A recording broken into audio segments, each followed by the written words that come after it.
Καλημέρα. Καλώς ήρθατε στο σημερινό Masterclass, το οποίο συνδέεται με ένα μεγάλο αφιέρωμα του φεστιβάλ στο AI. Σε συνεργασία με τον μεγάλο μας χορηγό, Cosmote TV, θα προσπαθήσουμε σήμερα να δείξουμε μερικά ζητήματα που έχουν σχέση με το AI και την τέχνη. Πώς μας επηρεάζει? Τι πρέπει να προσέξουμε? Πώς μπορούμε να συνυπάρξουμε? Πολλά τα ερωτήματα. Ας προσπαθήσουμε μαζί να βρούμε ορισμένες απαντήσεις. Σας ευχαριστώ πολύ που είστε μαζί μας και παρακαλώ τον Δημήτρη Μιχαλάκη, Executive Director Εταιρικής Επικοινωνίας, Βιώσιμης Ανάπτυξης and CEO Cosmote TV Production, να μας πει δύο λόγια. Παρακαλώ, Δημήτρη. Ευχαριστώ, Ελίζ. Okay. Εκ μέρους της Telecom και της Cosmote, σας καλωσορίζω σήμερα σε αυτό το Masterclass, το οποίο γίνεται με αφορμή το AI and Art Experience powered by Telecom.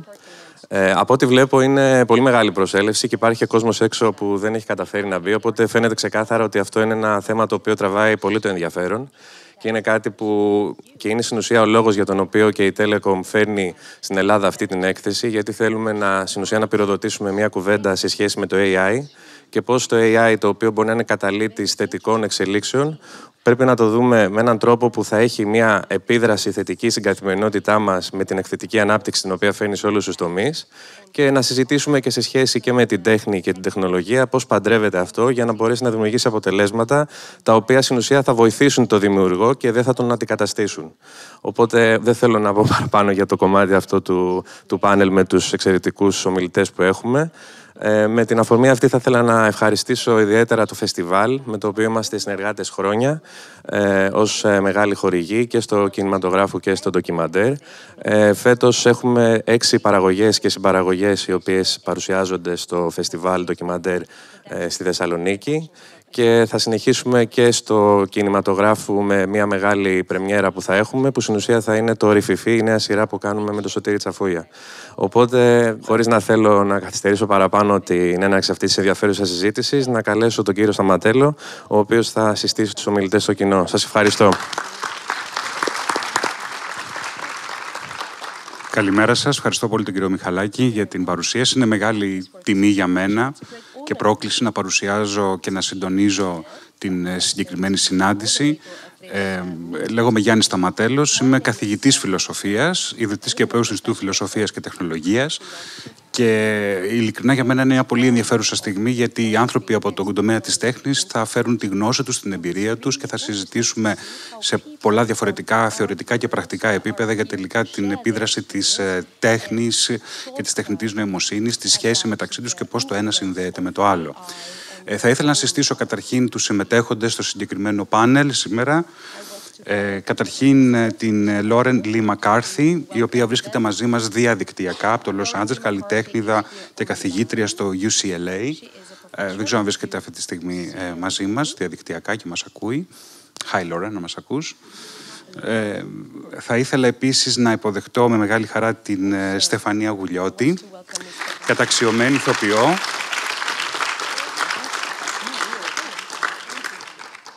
η οποία θα συζητήσει τον αντίκτυπο στον κόσμο της υποκριτικής. Μαζί μας είναι ο Γιώργος Δρύβας, εικαστικός καλλιτέχνης και σκηνοθέτης με σημαντική εμπειρία χρήσης του AI στην τέχνη του και στον κινηματογράφο. Περάστε. Επίσης, ο συνθέτης και τραγουδοποιός Κωστής Μαραβέγιας, ο οποίος θα μας δώσει την οπτική του στον κόσμο της μουσικής και πώς η τεχνολογία επηρεάζει τη δημιουργική διαδικασία. Σίγουρα είναι μια συζήτηση η οποία θα πρέπει να προσδιοριστεί σε ένα πλαίσιο. Δηλαδή το AI και η τέχνη είναι ένα μεγάλο πεδίο και πολλοί κάποιοι αναρωτιόνται ποια είναι αυτή η νοημοσύνη που μπορεί να είναι τεχνητή. Το πεδίο της τεχνητής νοημοσύνης προσδιορίζεται κυρίως ως ένα επιστημονικό πεδίο. Είναι στον τομέα της πληροφορικής, είναι στον τομέα της τεχνολογίας, της ψηφιακής τεχνολογίας, όπου γίνεται μια προσπάθεια να μιμηθούμε, να σχεδιάσουμε και να δημιουργήσουμε συστήματα τα οποία δείχνουν την ευφυΐα που δείχνει και ο άνθρωπος όταν κάνει κάποιες πράξεις. Είναι ίσως ο πιο απλός ορισμός που θα μπορούσαμε να βρούμε. Ξεκινά από τον ορισμό του Μάρβιν Μίνσκι, ο οποίος θέλει να δείξει ότι σίγουρα δεν γνωρίζουμε τι είναι νοημοσύνη, αλλά πιο κοντά. Αλλά γνωρίζουμε κάποιες διαδικασίες που γίνονται όταν κάνουμε ευφυείς πράξεις. Η προσπάθεια της τεχνητής νοημοσύνης είναι να μιμηθεί αυτές τις πράξεις και στην προκειμένη περίπτωση το τεχνητό κομμάτι της νοημοσύνης είναι μία μηχανοποίηση, μηχανισμοί όπου αυτή η πράξη μπορεί να γίνει και η νοημοσύνη είναι όλες οι διαδικασίες οι οποίες μπορούν να γίνουν πράξη. Η τέχνη είναι κάτι πολύ σύνθετο. Δεν νομίζω ότι μπορώ να δώσω έναν ορισμό της τέχνης. Έχουμε και τους ανθρώπους της τέχνης που μπορούν να δώσουν τον ορισμό καλύτερα από εμένα. Πάντως, σίγουρα έχει μία έκφραση, είναι μια ανθρώπινη δραστηριότητα που εκφράζει με πολύ διαφορετικό τρόπο το αισθητικό βίωμα, την αισθητική εμπειρία. Και αυτή η αισθητική εμπειρία καταγράφεται με ένα υποκειμενικό πολλές φορές τρόπο, ως μια ξεχωριστή ιδέα, ως μια έκφραση, ως μια κραυγή μερικές φορές και καθρεφτίζει σε μεγάλο βαθμό και το υποκειμενικό συναίσθημα του καλλιτέχνη, αλλά και το συλλογικό συναίσθημα. Συνεπώς, η τέχνη έχει ένα πολύ ιδιαίτερο προσωπικό στοιχείο, το οποίο η τεχνητή νοημοσύνη καλείται με ένα ερωτηματικό να μιμηθεί ή να εκφράσει. Και η προσέγγιση που έχουμε σκεφτεί είναι ότι για να το προσεγγίσουμε με κάποιο τρόπο μιας στοιχειώδης ανατομίας όλης αυτής της διαδικασίας είναι να δούμε πώς χωρίζεται τελείως θεωρητικά η τέχνη σε έργο τέχνης, στον καλλιτέχνη, στην καλλιτέχνηδα, αλλά φυσικά και το κοινό, εσάς, ο οποίος προσλαμβάνετε την τέχνη αυτή. Και φυσικά μεθοδολογικά, πού βρίσκεται το AI, στην έμπνευση, στην έρευνα, στην διαδικασία της δημιουργικότητας, στην εκτέλεση, σε όλα αυτά τα στάδια που ακολουθεί ένα έργο μέχρι να επικοινωνηθεί προς το κοινό. Όλα αυτά θα συζητήσουμε στην σημερινή μας συνάντηση, στο πάνελ που βρισκόμαστε αυτή τη στιγμή όλοι μαζί. Και θα ήθελα να ξεκινήσω με μία πρώτη τοποθέτηση από τους καλεσμένους μας και ίσως από τη Λόρεν να ξεκινήσουμε. Hi, Lauren. Θα ήθελα να σε ρωτήσω πώς αντιλαμβάνεσαι τη σχέση τέχνης και τεχνολογίας μέσα από την εμπειρία σου, είτε ως professor, είτε ως δημιουργός. Thank you. I'm so honored to be joining you virtually and really wish that I could be there in person. I want to thank the festival for having me. So yeah, as an artist, I'm also a software developer and a professor. I work with AI in each of these contexts, and it's a little different for each one. One thing I see with AI that's exciting is that it lowers the barriers to entry for students and artists that are trying to make things using technology. But at the same time, I think it's important to keep a critical perspective. I'm really interested in the ways that we're taught to interact with algorithms, with AI, and how this actually shapes the way that we end up interacting with each other. I'm looking at and thinking about the technical, but also the social systems we're building around ourselves as we're building these technologies, and asking what are the rules that are implied? What happens when we introduce glitches into the system? Where can we find the edges and the places of breakdown? Could that give us a better understanding of how AI is impacting our lives? And I see us all performing for our devices now, guided by its instructions. As we prompt AI, we are in turn prompted ourselves, guided through our daily lives. And so in my work, I'm exploring this kind of exchange of control. I often like to insert myself directly into the system and try to experience the rub against the algorithm firsthand. And so I'd like to introduce the example of a project that I'm showing in the festival as a way to think about this human and machine collaboration or tension. And so the project that I'll speak about, Lauren, began back in 2017 when Amazon Alexa was first introduced. And it's continued to evolve as the presence of AI in our lives has continued to grow over the years. I was watching as Amazon Alexa rolled out and wondering what it meant for AI to be coming closer and closer, moving into these more intimate spaces like our homes, and shaping our relationships and our lives there. The cameras and devices and technology that's being sold to us is often framed as convenient or easier or faster to use, but the spaces they invade are also personal. We're introducing automation, we're introducing surveillance, we're introducing algorithms into nearly every aspect of our daily lives. And as I was thinking about this, I realized I was also kind of jealous of Alexa. As a shy person myself, I wished for that invitation into someone's life, the instant intimacy that Alexa is granted. And so I developed a plan to try to become Alexa, watching over you in your home and controlling it. I made a website where you could sign up to get Lauren in your home, and then I'd come and I'd install cameras, devices, door locks, faucets, and other appliances. And then I leave and I remotely watch over that home, controlling it while the people live inside of it. I follow people from room to room, turning on lights ahead of their steps. I can take care of the home, watering the plants or running the Roomba, all through my remote interface. They would ask me to orchestrate the ambience of a date night, finding just the right song for just the right moment. And I thought, anything Alexa can do, I could do better. I can understand you as a human and anticipate your needs and desires. But more and more, we're seeing AI can actually do that too. And I think herein lies the possibility of AI, but also the place that we need to remain watchful. How much do we want these systems prompting us and directing us?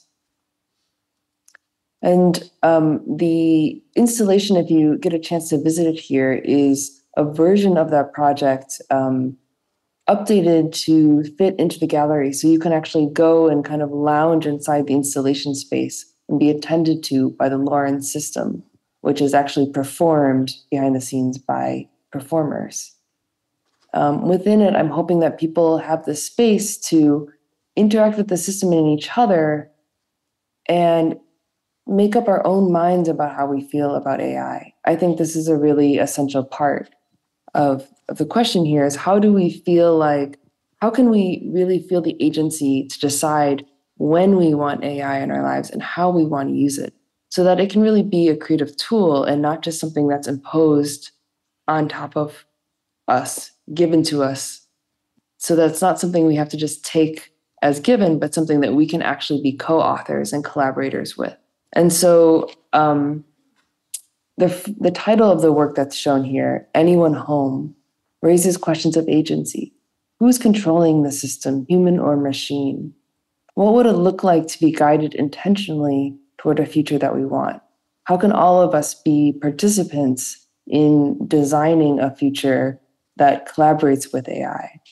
And so to kind of conclude my opening here, I just wanted to share a short clip from the trailer for this project. So you'll see some people in this film giving their testimony or their reflections on how it felt to interact with the Lauren system in their homes. You can run the clip now. Lauren, where are my car keys? Lauren knows that I like it a little bit cooler than Miriam does. You know, I'm usually the one that does all these little extra things. So at first I was a little bit careful about asking her, and now it's like, how else can we live? Lauren has recommended that I get a haircut every 3 weeks, and let me tell you, it's helped with my my self-esteem a lot. I am able to simply approach and carry on conversations with the opposite sex, where at one point or another, that wasn't so easy. Lauren, we're out of toothpaste. Lauren would know what I want, but then maybe it's not what I really want internally.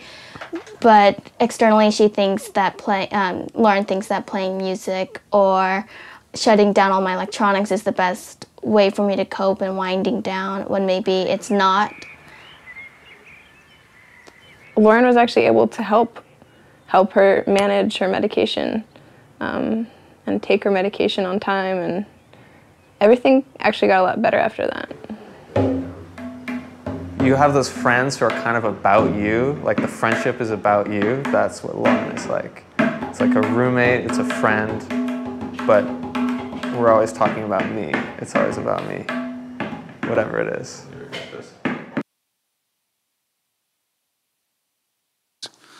For this, and indeed, I think that this is very important that the human factor plays a role in human control over the machine and the AI in this form of panopticon. Thank you very much for your note and your presentation.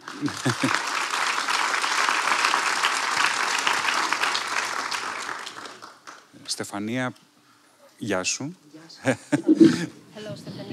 Μιλάω εδώ. Να μου πει το AI σε τι απόσταση χρειάζεται να το έχω. Να μου προτείνει. Να σου προτείνει. Στο κομμάτι της υποκριτικής, πώς βλέπεις το... Στο κομμάτι της υποκριτικής, συγγνώμη, δεν είναι... Θεωρώ ότι μπορώ να ακούγομαι, αλλά δεν ακούγομαι. Στο κομμάτι της υποκριτικής, πώς βλέπεις το... Λοιπόν, αρχικά να πούμε ότι εγώ θα εστιάσω λίγο περισσότερο εν αντιθέσει με τους υπόλοιπους δημιουργούς στο κομμάτι της σκηνικής πρακτικής, ας το πούμε. Έτσι, δηλαδή, πώς ένας ζωντανός οργανισμός, δηλαδή στο θέατρο μας ζητείται να ενσαρκώνουμε, δηλαδή να μπαίνουμε, να έχουμε το σώμα ζωντανό. Είναι μπουκωμένο πολύ, είμαι οκ. Να βλέπεις κάτι ζωντανό επί σκηνής και να αλληλεπιδράς αυτόματα, θέλω να πιστεύω, με το κοινό. Πράγμα που, ας πούμε, όταν μπήκα στο installation της Loreen, μου έλειψε πάρα πολύ. Αυτή η μικρή διαφορά χρόνου που μου απαντούσε λίγο μετά, ένιωθα ότι δεν έχω... παίρνω την πληροφορία που μου χρειάζεται εκείνη τη στιγμή, αλλά δεν αλληλεπιδρούμε πραγματικά.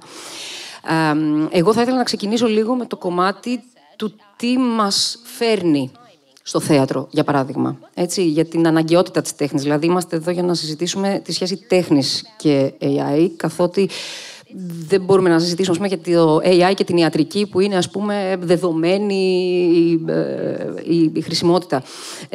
Στην τέχνη, λοιπόν, θα πάρω έτσι 2 λεπτάκια να σας πω τον τρόπο σκέψης μου. Υπάρχουν, φέρνω για παράδειγμα το θέατρο με το οποίο είμαι πιο κοντά, υπάρχουν τρία συστατικά, θα τα πω.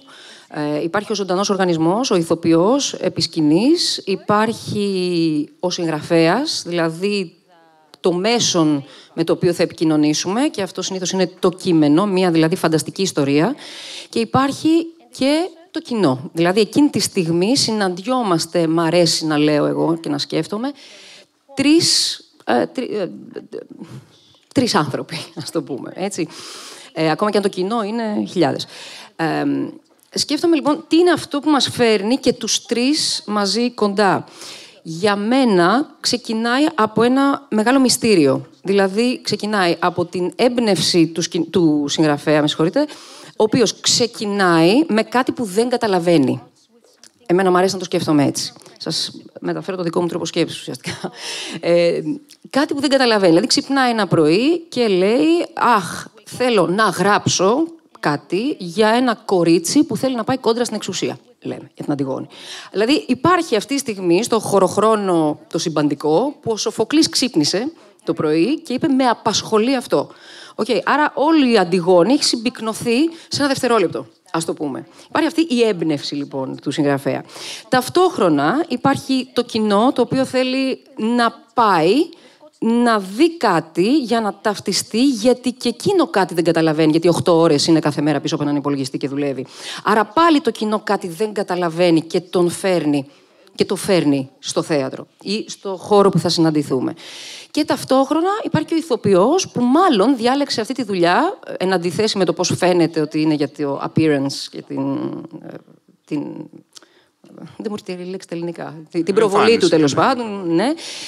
Έρχεται γιατί και αυτός κάτι δεν καταλαβαίνει. Τι έχει επιλέξει δηλαδή ο ηθοποιός? Να μπαίνει σε μια διαδικασία όπου μέσω φανταστικών συνθήκων ίσως του αποκαλυφθεί κάτι.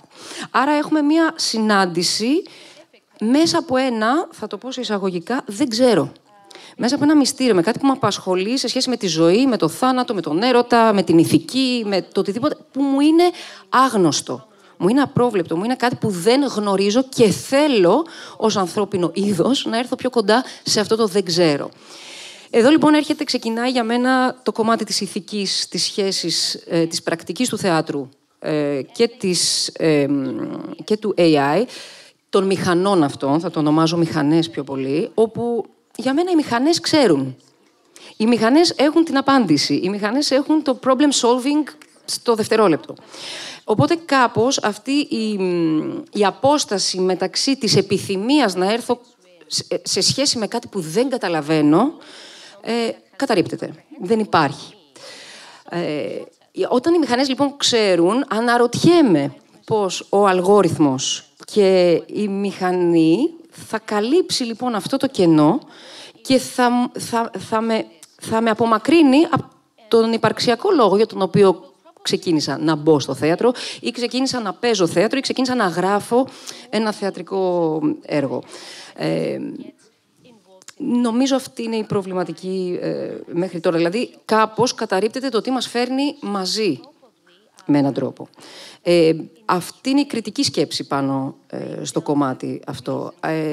Αλλά φυσικά εγώ είμαι από τους ανθρώπους που όταν ένα μεγάλο κύμα σαν το AI έρχεται στη ζωή μας, φυσικά θεωρώ ότι πρέπει να συνομιλήσουμε με αυτό. Το θέατρο και οι παραστατικές τέχνες είχαν από πάντα μία καχυποψία, να το πω, με την τεχνολογία. Δηλαδή, είτε ήταν όταν ήρθε το video art στο θέατρο, ήμασταν καχύποπτοι με τη χρήση του και το πόσο πρέπει να χρησιμοποιηθεί. Το ίδιο καχύποπτο είναι και το κοινό όταν η τεχνολογία εισβάλλει. Γιατί χάνει το μόχθος, να το πω έτσι. Χάνεται ο κόπος που βλέπεις κάποιον να έχει κάνει, έναν καλλιτέχνη και με τον οποίο θέλεις ως κοινό να συνδεθείς. Εγώ μιλάω καθαρά για ψυχικούς όρους. Τώρα, για τις ευκολίες που μας έχει δώσει και που θα μας δώσει στο να λύνουμε προβλήματα, νομίζω δεν τίθεται θέμα. Ωραία, και μπορούμε να επανέλθουμε και στο διάλογο που θα κάνουμε. Ναι. Ευχαριστώ, Στεφανία, πολύ. Γιώργο... Γεια σου, Γιώργο. Γεια σας. Το κομμάτι της συνάντησης έχει εξαιρετικό ενδιαφέρον στον κινηματογράφο, γιατί παρουσιάστηκε ως μια αποτυχημένη συνάντηση ενός δημιουργού με το κοινό του που ποτέ δεν ήρθε. Αλλά τι γίνεται με τον κινηματογράφο και την τεχνητή νοημοσύνη? Ναι, εγώ έχω την εμπειρία σου κιόλας. Ναι, βάσει την εμπειρία μου θα μιλήσω και έχω τη χαρά να έχω ολοκληρώσει μόλις μια ταινία μεσαίου μήκους 40 λεπτών που θα δειχθεί σήμερα το βράδυ εδώ, σε αυτή την αίθουσα, στις 9, με ελεύθερη είσοδο και μηδενικό εισιτήριο. Και επίσης έχω γράψει ένα πολύ μεγάλο κείμενο και που ουσιαστικά είναι συζήτηση με 3 διαφορετικά μοντέλα τεχνητής νοημοσύνης που δημοσιεύεται στο πρώτο πλάνο στο περιοδικό του φεστιβάλ. Έτσι λοιπόν έχω μια αρκετά μεγάλη εμπειρία που πάει σχεδόν 2-3 χρόνια πίσω από τη στιγμή που ξεκίνησαν.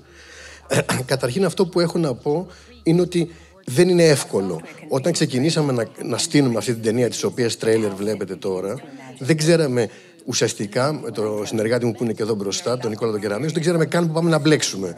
Έχει τεράστια διαφορά το να κάθεται κανείς και να κάνει 4-5 ωραίες φωτογραφίες με ένα μοντέλο, όπως λέγονται, ή να γράψει μια ωραία παράγραφο, και είναι άλλο πράγμα να κάνεις μια ταινία 40 λεπτών που έχει μια συγκεκριμένη αισθητική, έχει χαρακτήρες, έχει πρόσωπα που εναλλάσσονται κτλ. Αυτό ισχύει και στα γραπτά, με βάση την εμπειρία μου, μιας εκτενέστατης συζήτησης που έκανα με αφορμή το πρωτοπλάνο.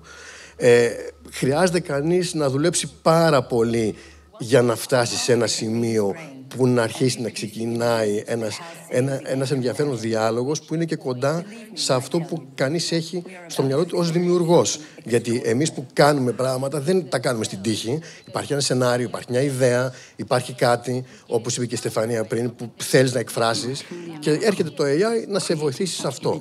Τι γίνεται τώρα από εκεί πέρα? Κάποια στιγμή αυτό συμβαίνει και το νιώσαμε κι εμείς. Μετά από αρκετό καιρό, μετά από αρκετές αποτυχημένες προσπάθειες, μετά από αρκετά πράγματα που καταλήγανε στα σκουπίδια, αρχίζει αυτό το πράγμα να λειτουργεί. Αρχίζει ένας διάλογος. Αρχίζει να καταλαβαίνει με έναν τρόπο τι θέλεις από αυτό. Όταν συμβαίνει αυτό, υπάρχει κάτι άλλο πολύ ενδιαφέρον που δεν το είχα σκεφτεί. Εγώ αρχίζω να επηρεάζομαι από αυτά που μου δίνει. Δεν πάω λοιπόν πια με το storyboard ή με το σενάριο που είχα, που ήταν το αρχικό υλικό για να ζητάω από αυτά τα πράγματα. Όταν αρχίζει και μου τα δίνει και είναι κοντά σε αυτό που είχα στο μυαλό μου, αρχίζουμε να αλληλεπιδρούμε. Και εκεί δημιουργείται μια άλλη κατάσταση.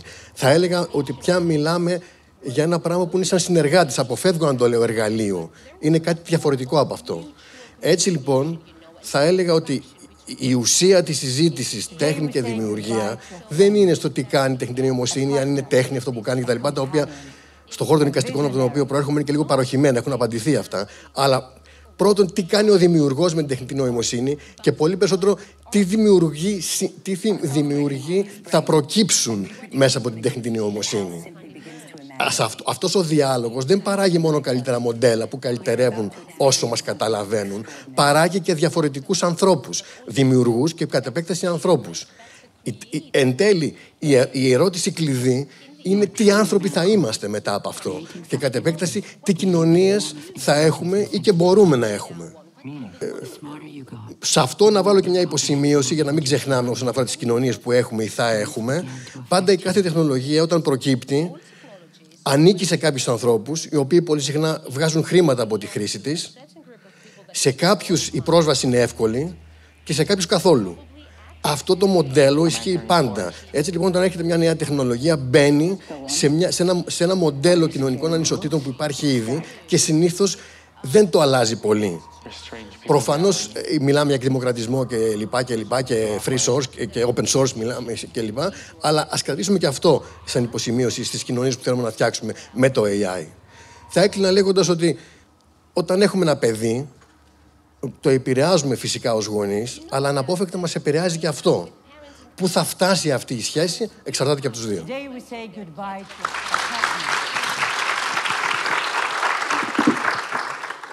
Γιώργο, ευχαριστούμε πολύ.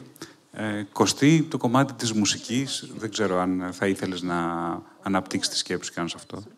Ναι, εμείς με τη μουσική και την τεχνολογία έχουμε άρρηκτη σχέση πάρα πολλά χρόνια τώρα, διότι ουσιαστικά καλούμαστε να γράψουμε, να συνθέσουμε, να εχογραφήσουμε με μέσα τα οποία υπάρχουν τουλάχιστον έναν αιώνα τώρα και συνεχώς εξελίσσονται. Οπότε δεν μου ήταν ξένη η είσοδος του AI στη ζωή μου. Παρ' όλα αυτά με προβλημάτισε πάρα πολύ και θα μιλήσω ως πολίτης πρώτα και μετά ως καλλιτέχνης. Ως πολίτης διότι βλέποντας το αποτύπωμα των κοινωνικών δικτύων που όλοι έχουμε χρησιμοποιήσει την τελευταία δεκαετία, έχουμε δει να γεννιούνται καινούργιοι ανθρωπότυποι, καινούργιοι τύποι ανθρώπων που φλερτάρουν με έντονο λαϊκισμό έως πολιτικό αυταρχισμό, που εκλέγουν λάθος ηγέτες και αυτό με έχει κλονίσει.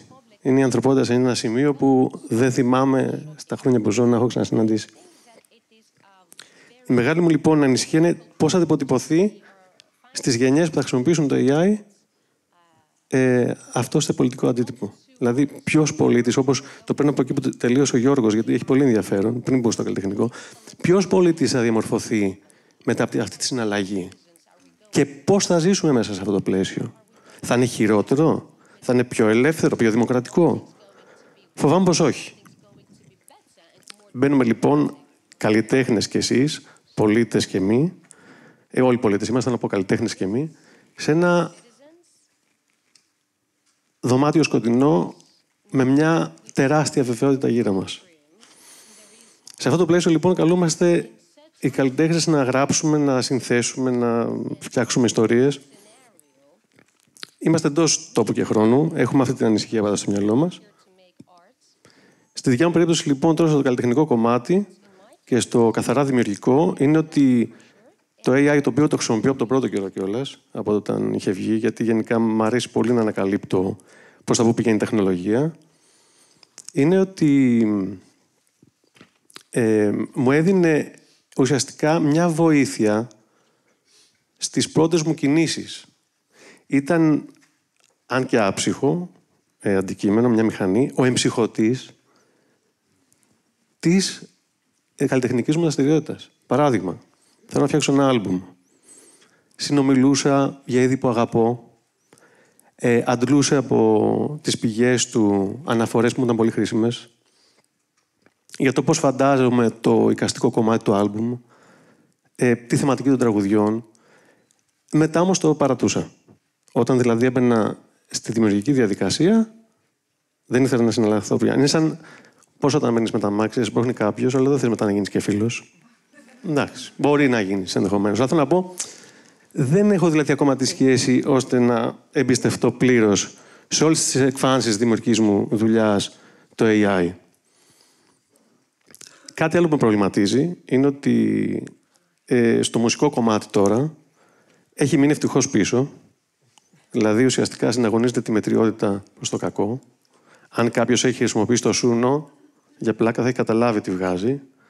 Γενικά έχει μείνει πίσω και αυτό είναι πολύ ενθαρρυντικό γιατί, όχι γιατί είναι μια τεχνολογική ήττα, αλλά γιατί οι μεγάλες διάνοιες που η μουσική ουσιαστικά έχει μια μακρά ιστορία, είναι από τη γέννηση, είναι κάτι αρχαίγωνο που ξέρουμε όλοι τη διαδρομή της.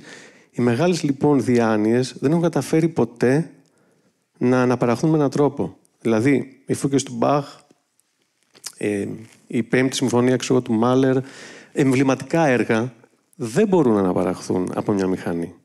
Και αυτό γιατί η μουσική έχει τόσες πολλές εκφάνσεις, τόσες πολλές πτυχές, ουσιαστικά πτυχές σχεδόν ανθρώπινης ύπαρξης, πέρα από το καλλιτεχνικό, που είναι πολύ βαθιά, είναι τόσο ριζωμένα μέσα στην οντότητα την ανθρώπινη, που είναι δύσκολο κάποιος να τις ανασύρει, να τις βάλει σε ένα τραπέζι, να τις παραμετροποιήσει και να πει: λοιπόν, θα κάνουμε αυτό και αυτό και αυτό και αυτό και θα συγκινηθείς εσύ και εσύ και μετά εσύ. Εσύ όχι. Εσύ θα συγκινηθείς με αυτό και... Δεν γίνεται αυτό. Είναι πολύπλοκο. Και θεωρώ ότι όσο και η μηχανή να τελειοποιηθεί, ως αγνήσιος ρομαντικός, πιστεύω στον υπερβατικό χαρακτήρα της τέχνης.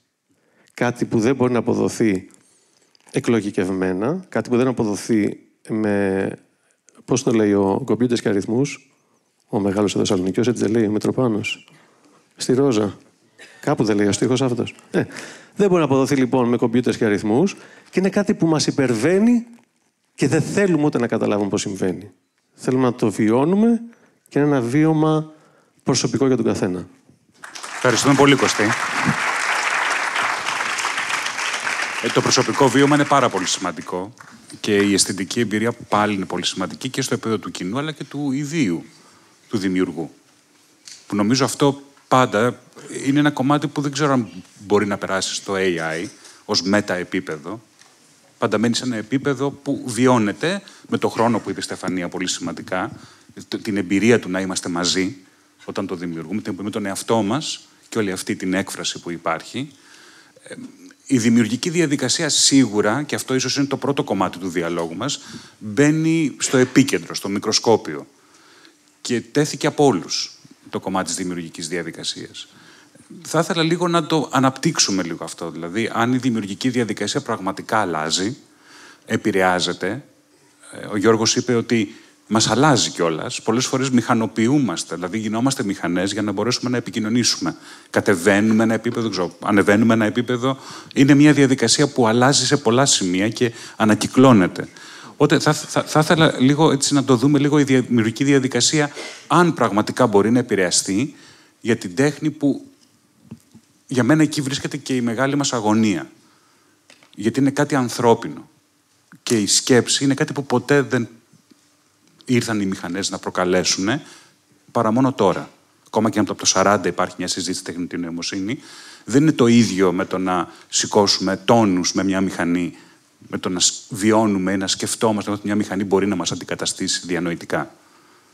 Οπότε νομίζω ότι η αγωνία είναι πολύ μεγάλη υπαρξιακά. Δηλαδή ο φόβος είναι μεγάλος, ίσως η λέξη φόβος είναι πολύ έντονη, ίσως δεν πρέπει να τη χρησιμοποιούμε γιατί δεν είναι καλό να φοβόμαστε, αλλά σίγουρα η πρόκληση αυτή τη στιγμή είναι αυτή, δηλαδή το τι είναι ο άνθρωπος.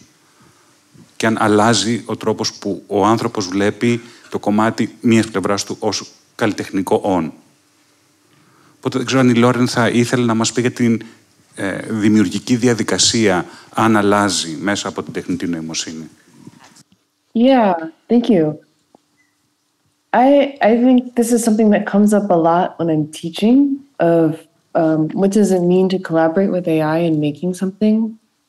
I talk about it a lot with my students, the difference between simply taking something made by AI and turning it in as your work versus really finding a collaborative approach.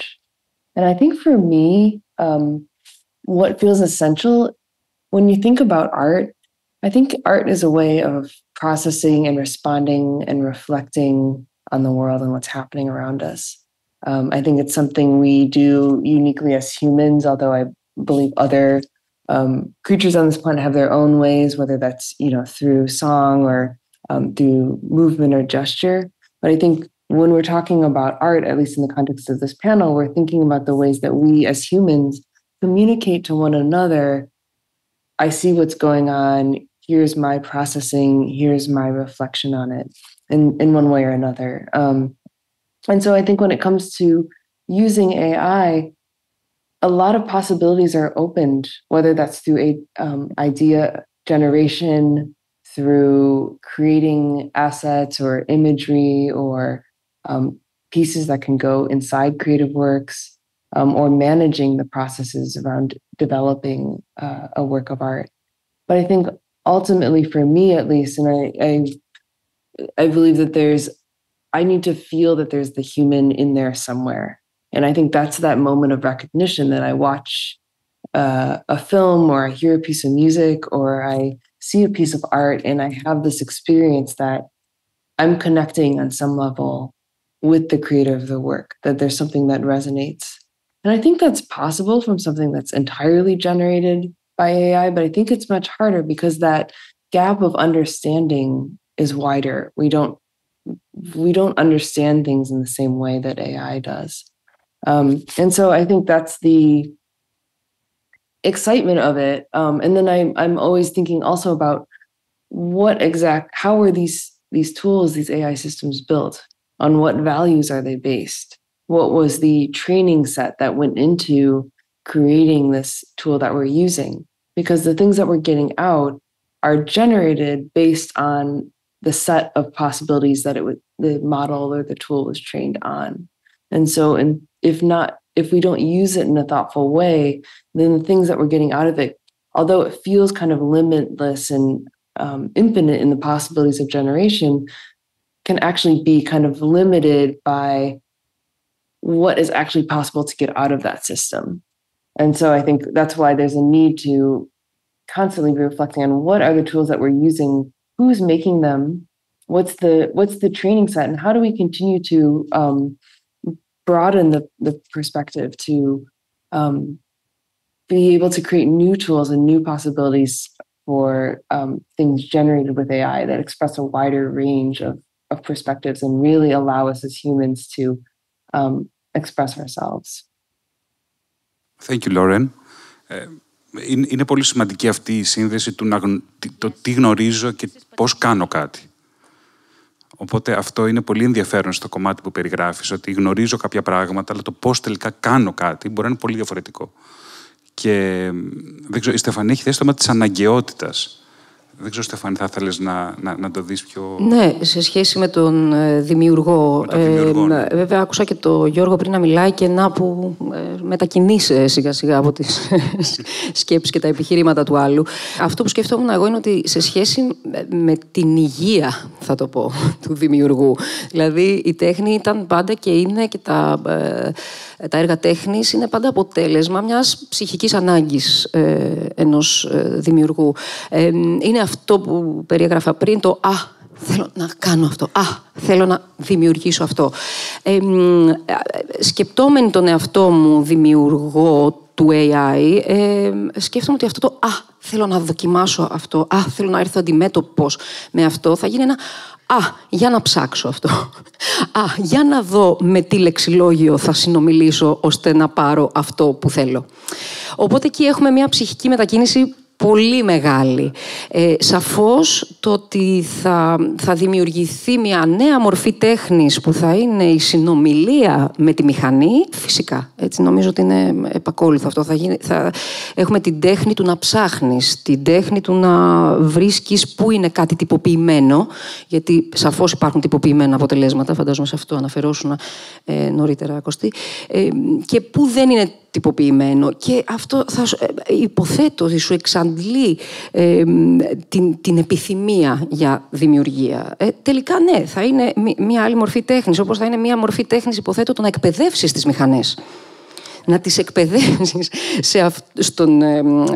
στην κατεύθυνση που θέλεις και τελικά, παρόλα αυτά, παραμένεις δημιουργός. Το θέμα είναι πώς έχεις μετακινηθεί, όπως έλεγε πολύ ωραία πριν ο Γιώργος. Και αυτό που έχω ακούσει γενικά και με τρομάζει εμένα περισσότερο είναι ότι ακόμα δεν ζούμε την εποχή των μηχανών. Ακόμα ζούμε την εποχή του ανθρώπου. Δηλαδή, ακόμα ο άνθρωπος είναι αυτός που ρωτάει. Εσύ τελικά είσαι που τη ρωτάς. Εσύ είσαι που την κατευθύνεις. Και από ό,τι ακούω και ξέρω, υπάρχει και το κομμάτι του super intelligence που θα έρθει η στιγμή που οι ίδιες οι μηχανές θα σκέφτονται για σένα.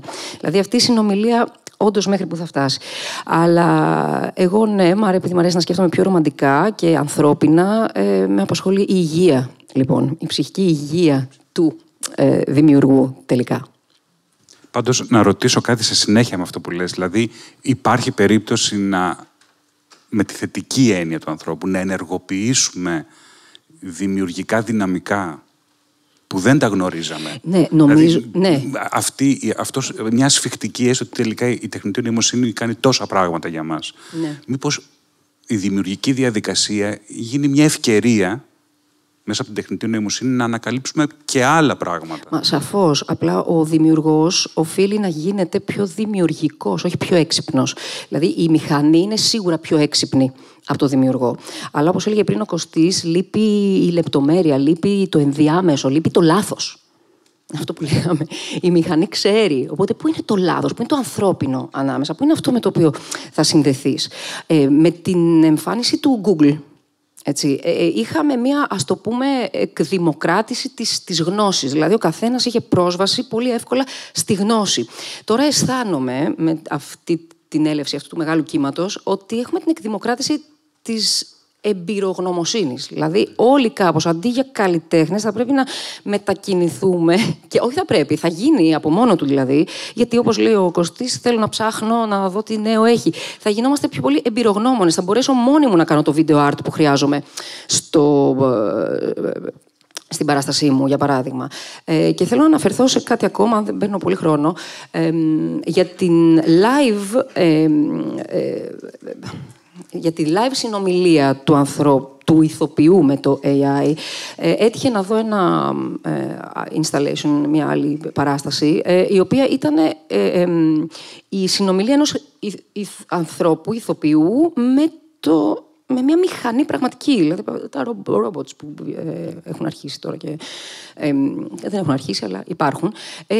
Εγώ σοκαρίστηκα με το πόσο πιο ενστικτώδης ήταν η μηχανή από τον άνθρωπο. Τώρα θέτω θέματα, έτσι, δεν είμαι υπέρ ή κατά, έτσι, απλά με τρόμαξε πόσο πραγματικά ανθρώπινη και παρορμητική ήταν η μηχανή. Εν αντιθέσει με τον άνθρωπο που είχε το φίλτρο της σκέψης, της λογικής και του φόβου, της έκθεσης, που δεν ανταποκρινόταν, ας πούμε. Για μένα ήταν μια μεγάλη αποκάλυψη αυτό. Τελικά και η live συνομιλία είναι κάτι εφικτό. εκεί είναι καλό να επανέλθουμε αυτό όταν θα μιλήσουμε για τον άνθρωπο και τη μηχανή, δηλαδή στην επόμενη σειρά συζήτησης, γιατί το κομμάτι του λάθους είναι σημαντικό. Φαίνεται ότι είναι αυτό που θα καθορίζει περισσότερο το τι είναι ο άνθρωπος σε σχέση με τη μηχανή, αλλά θα επανέλθουμε λίγο σε αυτό το κομμάτι. Ευχαριστώ πάρα πολύ.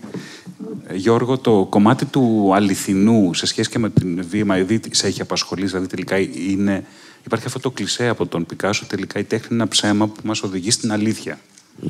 Δηλαδή υπάρχει αυτή η αίσθηση ότι με το AI είναι κάτι πιο ψεύτικο, λιγότερο αληθινό σαν τέχνη, ή δεν βλέπεις τη δημιουργικότητα? Όχι. Δεν θα το έβλεπα έτσι. Ούτως ή άλλως η τέχνη έχει περάσει τόσα πολλά στάδια και έχει επηρεαστεί τόσο πολύ και από την εκάστοτε τεχνολογία, που το τι είναι ψεύτικο και τι είναι αληθινό, φαντάζομαι τώρα ότι αυτό συζητιέται και συζητιόταν κάθε φορά σε όλη την ιστορία της τέχνης. Αν κανείς ψάξει, μάλιστα, γιατί το έχω κάνει, τις συζητήσεις που γίνονταν όταν προέκυψε, ας πούμε, το Photoshop, που είναι περίπου πριν από 20-25-30 χρόνια, ήταν πολύ παρόμοιες με αυτές που συζητάμε τώρα. Αν η φωτογραφία με το Photoshop είναι κανονική φωτογραφία, αν ο φωτογράφος θεωρείται φωτογράφος που χρησιμοποιεί Photoshop κτλ. Θέλω να πω ότι αυτές είναι συζητήσεις που καλά κάνουμε και τις κάνουμε, αλλά να έχουμε και στο μυαλό μας ότι είναι και λίγο ευρύτερο το ζήτημα. Δεν έχει να κάνει με το αν είναι αυτό η τέχνη είναι καλό ή κακό, είναι αληθινό ή δεν είναι. Είναι αυτό που είναι. Τι μας κάνει αυτό το οποίο είναι, τι προτείνει, τι προκαλεί, αν θέλετε. Τι ανοίγει και τι κλείνει, και τα δύο μαζί. Αυτό που λέει η Στεφανία με πάει, ας πούμε, παραδείγματος χάρη, κατευθείαν στο ζήτημα του σώματος. Το σώμα έχει αρχίσει να χάνεται εδώ και καιρό. Δεν φταίει το AI μόνο, φταίει και το AI. Φταίει το ίντερνετ, φταίει ότι πολλά πράγματα κάνουμε ψηφιακά κλπ. Υπάρχει μια αποσωματοποίηση των κοινωνιών. Όλο και περισσότερο. Η πανδημία ήρθε απλώς αυτό το πράγμα να το πάει στα κόκκινα, ας πούμε. Αλλά αυτό είναι ένα ζήτημα. Το ότι δεν θα χρειάζεται να πάω για γύρισμα και να μην έχω αυτή τη συλλογική χημεία, αν μπορώ να το πω έτσι, που ξέρουμε όλοι εδώ από το γύρισμα, είναι ένα θέμα. Το ότι θα κάνω, όπως είπε, την ταινία μόνος μου είναι ένα θέμα. Θα είναι μια καλή ταινία ενδεχομένως. Θα είναι μια διαφορετική ταινία σίγουρα. Και θα είναι μια ταινία που δεν έχει γίνει, να το πω έτσι και λίγο γλαφυρά, από 30 σώματα. Θα έχει γίνει από ένα. Ό,τι και αν σημαίνει αυτό. Από εκεί και πέρα τώρα, για να βάλουμε και τη ζήτηση λίγο πιο ισορροπημένη και να μην βρίζουμε συνέχεια το AI, δύο πράγματα. Αισθάνομαι λίγο ότι βρισκόμαστε στην αρχή του μεταανθρωπόκαινου και αρχίζουμε λίγο να συνειδητοποιούμε ότι αυτό που λένε οι Άγγλοι, we're not the smartest person in the room. Έτσι, δηλαδή δεν είμαστε απαραίτητα οι καλύτεροι του πλανήτη, ούτε οι πιο έξυπνοι. Και αυτό λίγο μας έχει φέρει σε μια ανησυχία, ας πούμε. Δηλαδή, τι, μπορεί, ας πούμε, μια μηχανή να κάνει μια ταινία και να είναι στο φεστιβάλ και να είναι και καλή? Δηλαδή, εγώ είμαι άχρηστος, ας πούμε. Τι γίνεται εκεί πέρα τώρα? Ναι, να σας πω και την αλήθεια, επειδή η παγκόσμια παραγωγή ταινιών, αν δεν κάνω λάθος, είναι και στους 3.000 το χρόνο, και μιλάω μόνο για μεγάλου μήκους, και θα συμφωνούσαμε εδώ στα γρήγορα ότι καμιά 200 είναι αυτές που γυρνάνε στα φεστιβάλ από εδώ και από εκεί. Έχουμε δηλαδή στις 2.800 ταινίες το χρόνο, που δεν τις λέγαμε ακριβώς και αριστουργήματα, και μέχρι στιγμής είναι από ανθρώπους φτιαγμένες, για να μην πω για τα βιβλία, τις μουσικές και όλα τα υπόλοιπα. Πόσες χιλιάδες είναι αυτά. Όσον αφορά τώρα την πρωτοτυπία και ποιος είναι πρωτότυπος και ποιος δεν είναι μια μεγάλη συζήτηση. Και αν είναι ο άνθρωπος ή είναι η μηχανή κτλ. Ας το κρατήσουμε και αυτό στην άκρη. Και ένα άλλο, αν δεν είναι πρωτότυπη η μηχανή, να σκεφτούμε το εξής. Από εμάς έχει μάθει.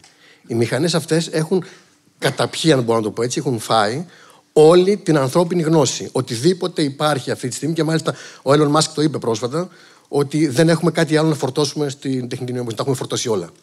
Ό,τι τα προηγούμενα. Από εδώ και πέρα μαθαίνει και τρέφεται, αν μπορώ να το πω έτσι, από ό,τι γίνεται στο μέλλον. Αλλά οτιδήποτε μπορούσαμε να τη φορτώσουμε έχει φορτωθεί. Αν λοιπόν αυτό που μας δίνει είναι αυτό, είναι και λίγο καθρέφτης όλης της ανθρωπότητας. Δηλαδή είναι σαν να της λέμε, δηλαδή μετά από όλα αυτά, κάνεις αυτό? Είναι καλό το αυτό? Είναι κακό? Θα μπορούσε να κάνει και παραπάνω? Και ενδεχομένως να μας φέρει και σε μια θέση που να μας προκαλέσει να κάνουμε εμείς το διαφορετικό. Η Στεφανία μίλησε για λάθος, έχει πολύ ενδιαφέρον, ας πούμε. Να πάμε εμείς παρακάτω από τη μηχανή. Να κάνουμε εμείς το λάθος που δεν μπορεί να κάνει αυτή, και που φυσικά όλοι ξέρουμε ότι το λάθος είναι η πεμπτουσία της καλλιτεχνικής δημιουργίας. Σε λάθη βασίζονται τα αριστουργήματα κυρίως. Αυτό και ένα τελευταίο, και συγγνώμη δεν θα πλατιάσω άλλο, ένα τελευταίο που μου ήρθε καθώς μιλάμε τώρα, Είχα διαβάσει κάποτε μια φράση του Πολ Βιριλιό, του φιλόσοφου, που είχε πει ότι η έναρξη του κινηματογράφου έχει να κάνει με την έναρξη του τρένου. Γιατί ο άνθρωπος με τα τρένα και με το παράθυρο στο βαγόνι αρχίζει να σκέφτεται με κινούμενες εικόνες. Αρχίζει να βλέπει το περιβάλλον του να τρέχει μπροστά στα μάτια του κινούμενο και δεν είναι ούτε από ψηλά, δηλαδή αεροπορικά, ούτε ας πούμε από ένα ποδήλατο, παραδείγματος χάρη που το βλέπει. Και έτσι αρχίζει να σκέφτεται ότι μπορεί να βλέπει και εικόνες που να κινούνται, ας πούμε. Θέλω να πω ότι. Που είναι και η πρώτη ταινία, το τρένο. Μπράβο, ναι. Θέλω να πω λοιπόν. Έχει και καλά και κακά. Το θέμα είναι εμείς πώς θα το διαχειριστούμε. Μπορεί να μας πάει σε άλλους δρόμους, να εφεύρουμε καινούργια πράγματα. Ναι, πάντως το AI πραγματικά έχει εκφραστεί και η τεχνολογία ως καθρέφτης. Έχω ένσταση εγώ σε αυτό. Ένσταση, ναι. Συμφωνώ με τον Γιώργο στα υπόλοιπα που είπε. Επίσης, να πω και κάτι πολύ σημαντικό. Εσύ το χρησιμοποιείς ως εργαλείο και μέσο. Ήσουν παρόν 3 μήνες σε κάθε δημιουργική διαδικασία και βήμα της ταινίας σου. Δεν αυτονομήθηκε το AI να πει θα κάνω μια ταινία. Έλα εδώ Γιώργο, ξύπνα. Σκέφτηκα. Θα σου στείλει στο κινητό. Κάνε μια ταινία τώρα για ένα ρομπότ, για έναν άνθρωπο που χάνει την μνήμη του κτλ. Δεν έγινε έτσι. Άρα λοιπόν μιλάμε για ένα AI που ακόμα είναι εργαλείο. Εκεί που έχω τη μεγάλη βαθιά ένσταση είναι στο ότι δεν είναι καθρέφτης του ανθρώπου το AI. Είναι ένα κατασκεύασμα εταιριών που πια δρούν ανεξέλεκτα από οποιονδήποτε έχει σχέση με ανθρωπιστικές επιστήμες, γιατί πριν υπήρχε ένα πλαίσιο κανονιστικό και σου έλεγε μεγάλε, επειδή αυτό μπορεί να γίνει επικίνδυνο, μπορεί να φτιάχνει όπλα, να κάνει πράγματα, πρέπει να ρυθμιστεί από μια ομάδα επιστημόνων, φιλοσόφων, κοινωνιολόγων, ανθρωπολόγων που θα συνεργάζονται για να πηγαίνει βήμα-βήμα και με αργό ρυθμό. Εδώ όμως το ανεξέλεκτο αυτό ατομιστικός αγώνας για κέρδος του Τραμπ, του Μάσκ κτλ. Κινήσαν εκεί και ουρανό για να παρακάμψουν αυτό το ρυθμιστικό πλαίσιο. Άρα δρούν τώρα ανεξέλεκτα. Είναι μόνο επιχειρηματίες οι οποίοι φτιάχνουν ένα μοντέλο τεχνητής νοημοσύνης. Μην το ξεχνάμε, αυτό είναι βασικό. Η Ευρώπη ακόμα αντιστέκεται και θέτει όρους και αργά βήματα και υποπτεύει τη διαδικασία στις εταιρείες που ασχολούνται με αυτό. Κάνω λάθος αυτό? Όχι, είναι σωστό και όντως. Ναι. Άρα λοιπόν, γι' αυτό γίνεται και επικίνδυνο. Δεν είναι ότι αντιπροσωπεύει μια συλλογική διαδικασία μιας ανθρωπότητας που χαροπαλεύει με 1002 μαρτύρια και πολέμους μέσα στην ιστορία και έρχεται αυτό να καθρεφτίσει κάτι. Αυτό, παιδιά, είναι ένα τεχνοκρατικό, καθαρό μέσο μιας εταιρείας που πάει να κερδοφορήσει. Της OpenAI, της Google, του Musk με την Grok, πώς τη λέει αυτή. Ο οποίος μάλιστα ανεκδιοίκητος Musk έκανε το εξής τραγικό μες στο λαϊκισμό που εκφράζει πια. Έκανε το σύστημά του, το μοντέλο, το open source. Κατά 90% τώρα το αποφάσισε.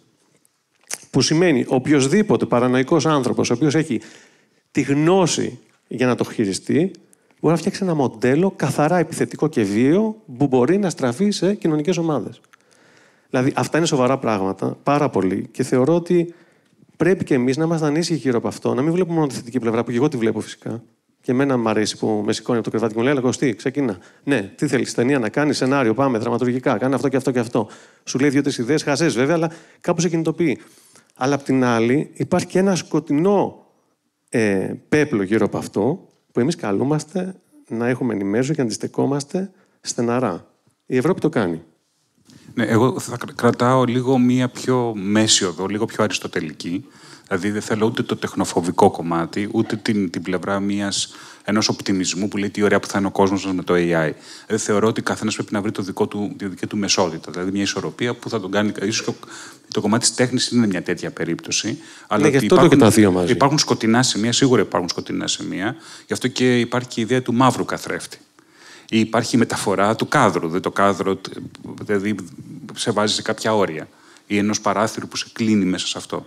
Το οποίο φαίνεται να έχει ένα ορίζοντα, αλλά τελικά δεν υπάρχει. Έχει ήδη προσδιοριστεί ο ορίζοντας μέσα από αυτό. Συνεπώς υπάρχουν κοινωνικά και ηθικά ζητήματα μέσα σε αυτό.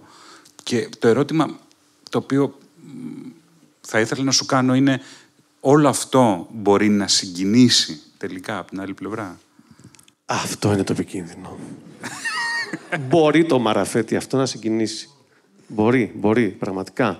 Υπάρχουν άνθρωποι που τα έχουν με bot. που έχουν ερωτικά bot και συνδιαλέγονται όλη μέρα και τους ακούει υπομονετικά, είναι τρυφερό όταν θέλουν, 24/7 ξυπνάνε τη νύχτα, τους μιλάει. Μπορεί να συγκινήσει, μπορεί να δημιουργήσει μια σχέση. Μια σχέση έχω δημιουργήσει και με το πιάνο μου. Θέλω να πω, αλλά ποτέ το πιάνο δεν μου είπε μήπως να χωρίσεις γιατί σήμερα παίζεις πολύ μινόρε. Μήπως σε κοροϊδεύει. Θέλω να πω, είναι κάτι πολύ πιο κλειστό και αθώο. Αυτό το πράγμα μπορεί να συγκινήσει. Όταν, να σας πω τώρα ένα στιγμιότυπο, είναι εδώ και σύζυγος, δεν θα χαρεί με αυτό που θα πω, να το πω. Για την Ύδρα. Για τα γενέθλια. Λοιπόν, 2,5 χρόνια πριν είχε γενέθλια και τα είχε κάνει στην Ύδρα και μόλις είχε ξεκινήσει το ChatGPT και εγώ ως εξυπνάκιας τεχνοφοβικός δεν είμαι, τεχνοεπιφυλακτικός, το τσέκαρα και ήθελα να δω πώς λειτουργεί. Του γράφω λοιπόν. Όχι. Η γυναίκα μου λέγεται Τόνια Σωτηροπούλου, είναι ηθοποιός, είναι πολύ όμορφη, έχουμε παντρευτεί 1 χρόνο τώρα και θέλω να της κάνω ένα λόγο για τα γενέθλια, παρουσία των καλεσμένων μας. Δεν άργησε. Εγώ θα μου έπαιρνε μήνες και θα το έλεγα. Έτσι λοιπόν, υποψιασμένος ότι όλοι θα καταλάβουν ότι είναι κάτι ψεύτικο και θα γελάσουμε όλοι μαζί, ξεκινάω, λέω παιδιά, 10 άτομα στο τραπέζι, στην Ύδρα τώρα. Λέω να πω κάτι και για τη σύζυγο και τα λοιπά. Αγαπημένη μου Τόνια, η ομορφιά σου μέσα σε αυτά τα χρόνια στη σχέση μας. Πούρου, ένα, όχι kids. Μελό, ρε παιδί μου, τι να σου πω τώρα. Έλεγες, τι έχει πει, ότι πόσο ερωτευμένος είναι ακόμα. Και βλέπω πρώτες αντιδράσεις. Η Τόνια βάζει το χέρι στο μάτι. Πώς τη λένε τη σερβιτόρα, που έχει την ταβέρνα, η Διονυσία. Τέλος πάντων, μια κυρία φανταστική, ξέρω εγώ, η οποία φέρνει το δίσκο, σταματάει σαν stop καρέ ταινίας. Μια κοπέλα να δακρύζει. Και εκεί σκέφτομαι τώρα, δεν υπάρχει επιστροφή. Συνεχίζει το μαρτυράς, γιατί βγαίνεις και βλάκας, ηλίθιος. Δηλαδή, κοροϊδεύεις τη γυναίκα σου, ρεαλίτη στα γενέθλιά της. Τέλος πάντων, το πάω μέχρι τέρμα και λέω μετά, παιδιά, δεν ήταν δικό μου. Ήταν ChatGPT. Τι είναι το ChatGPT, πρώτες αντιδράσεις, τι λέει, τι είναι αυτό. Λοιπόν, παιδιά, ήταν ένα σοβαρό παράδειγμα ότι ο φορέας του μηνύματος μπορεί να γίνει επικίνδυνος με αυτό το εργαλείο. Μπορεί να κοροϊδέψει, να πατήσει. Θα μου πεις, κάτσε ρε μεγάλη, μπορεί κάποιος να σου γράψει κάτι και να το δώσεις. Ναι, αλλά θέλει 2. Εδώ μπορεί κάποιος μόνος του, ας πούμε, να εμπνευστεί κάτι και να είναι πάρα πολύ συγκινητικό, να είναι πολύ επιθετικό, να είναι 1002 πράγματα. Να βάλουμε και τη Λόρεν στη συζήτηση τώρα. Εδώ πέρα μπαίνει το θέμα το οποίο εγώ θεωρώ ότι είναι πάρα πολύ σημαντικό. Είναι το θέμα του λάθους. Και αν ο άνθρωπος και η μηχανή, τα όρια τους, θα μπορούσαν να αναπροσδιορίσουν την έννοια του λάθους. Δεν ξέρω αν είναι μόνο στην τέχνη, γενικότερα. Τελικά, ο άνθρωπος είναι ένα πλάσμα το οποίο κάνει λάθη. Και έχουμε μηχανές που τα διορθώνουν. Δεν ξέρω αν η Λόρεν θα έβλεπε την ιδέα του λάθους, όχι στη δημιουργική μόνο διαδικασία, αλλά γενικά στην έννοια της τέχνης. Δηλαδή στα όρια μηχανής και ανθρώπου. Αν η διαφοροποίηση μπορεί να είναι όχι η τελειότητα της μηχανής, αλλά το λάθος του ανθρώπου. Lauren, yeah, well, I think that humans make mistakes, and so do the AI systems. I see this all the time when using it to try to write code, for example. It's 10% of the time it's just completely wrong. And it's interesting to see with my students how they have a different approach. They are not so concerned with whether it's correct or not at different moments. And I think that's something really interesting that's happening, that as we are seeing AI proliferating, the boundary between what is kind of real and not, or what is factually true or not, continues to get blurrier. And I think this has a lot of implications for our society. At the same time, it also opens up some interesting creative possibilities. Like there is this space, I think, where our imagination has been opened in some way by AI. And so I think we are more able or willing to go along in that imagination when something is presented to us that has been co-created in some way with AI. So what I mean is maybe you're watching a video or seeing an image or reading a text, and it becomes clear that it's it's either not entirely made by human or not entirely factual or realistic. But I think there's more pleasure maybe in that kind of in-between space, even though it's also uncanny. And so I think the question about mistakes is really interesting.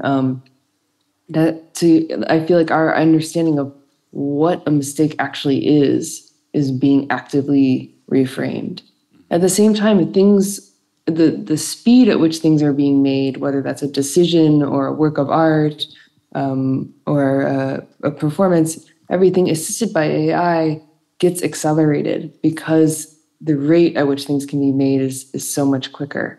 And so there's also a danger that as mistakes are being made, there's less time to actually register that there's a mistake and perhaps correct it if we want a different outcome, or to fact check something if we realize it's incorrect. And so I think one of the benefits of a mistake normally, whether it's in the creative process or in your life, is to have that moment of reflection and learning. You know, when I think about working with my students, we talk about how making mistakes or taking creative risks that don't work out can be some of the most fruitful moments of learning and growing as an artist.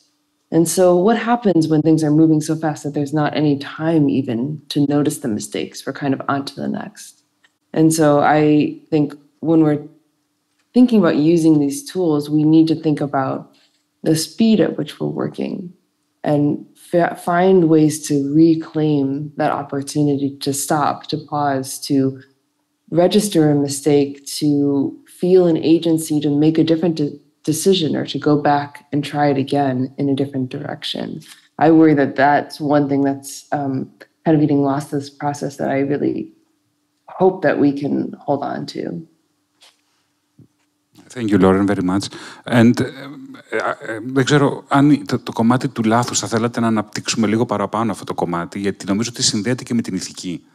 Δηλαδή, αν τελικά το AI έχει κάποιες ηθικές συνέπειες μέσα από όλο αυτό το κομμάτι, δηλαδή τελικά το τι είναι σωστό και το τι είναι λάθος, αν καθορίζεται μέσα από το πώς εμείς επιτρέπουμε να είναι σωστό και λάθος, ή αν υπάρχουν κάποια όρια, όπως το θέμα της ασφάλειας ή της ιδιωτικότητας ή των προσωπικών δεδομένων, το κομμάτι του open source, όπως συζητήθηκε πιο πριν και από τον Γιώργο. Δηλαδή, αυτή ήταν μια πολύ σημαντική θέση. Δηλαδή, υπάρχουν τέτοια ζητήματα που τελικά κινδυνεύει λίγο ο άνθρωπος μέσα από αυτή τη σχέση ή από τους ανθρώπους που χειρίζονται. Γιατί οι μηχανές δεν είναι μόνες τους, δεν είναι αυτόνομες, είναι πολύ συγκεκριμένες περιπτώσεις. Κάποιοι άνθρωποι οι οποίοι χειρίζονται, προγραμματίζουν, σχεδιάζουν, χωρίς απαραίτητα να έχουν τις ηθικές βάσεις και τις διαφοροποιήσεις που χρειάζεται η ηθική σε διαφορετικές κοινωνίες. Οπότε θα θέλετε να μου πείτε τη γνώμη σας πάνω σε αυτό, Στεφανία. Όσον αφορά το κομμάτι της ηθικής, είμαι πολύ σίγουρη ότι και αυτό θα μπαίνει ήδη στο κομμάτι της τυποποίησης. Τι σημαίνει ηθική, τελικά είναι και αυτό κάτι τυποποιημένο. Ενώ ακριβώς. Στην πραγματικότητα είναι κάτι πάρα πολύ ανοιχτό. Δεν έχει εξηγηθεί, δεν έχει τυποποιηθεί, δεν έχει μπει σε τίτλο τι είναι η ηθική. Πάντα λέμε, ας πούμε, τώρα αναγκαστικά φέρνω παράδειγμα μια παράσταση στην οποία παίζω αυτή τη στιγμή, η οποία είναι χαστούκια συνέχεια ηθικής. Δηλαδή δεν καταλαβαίνεις από πού σου έρχεται, δεν ξέρεις με ποιον να είσαι, με ποιον να ταυτιστείς.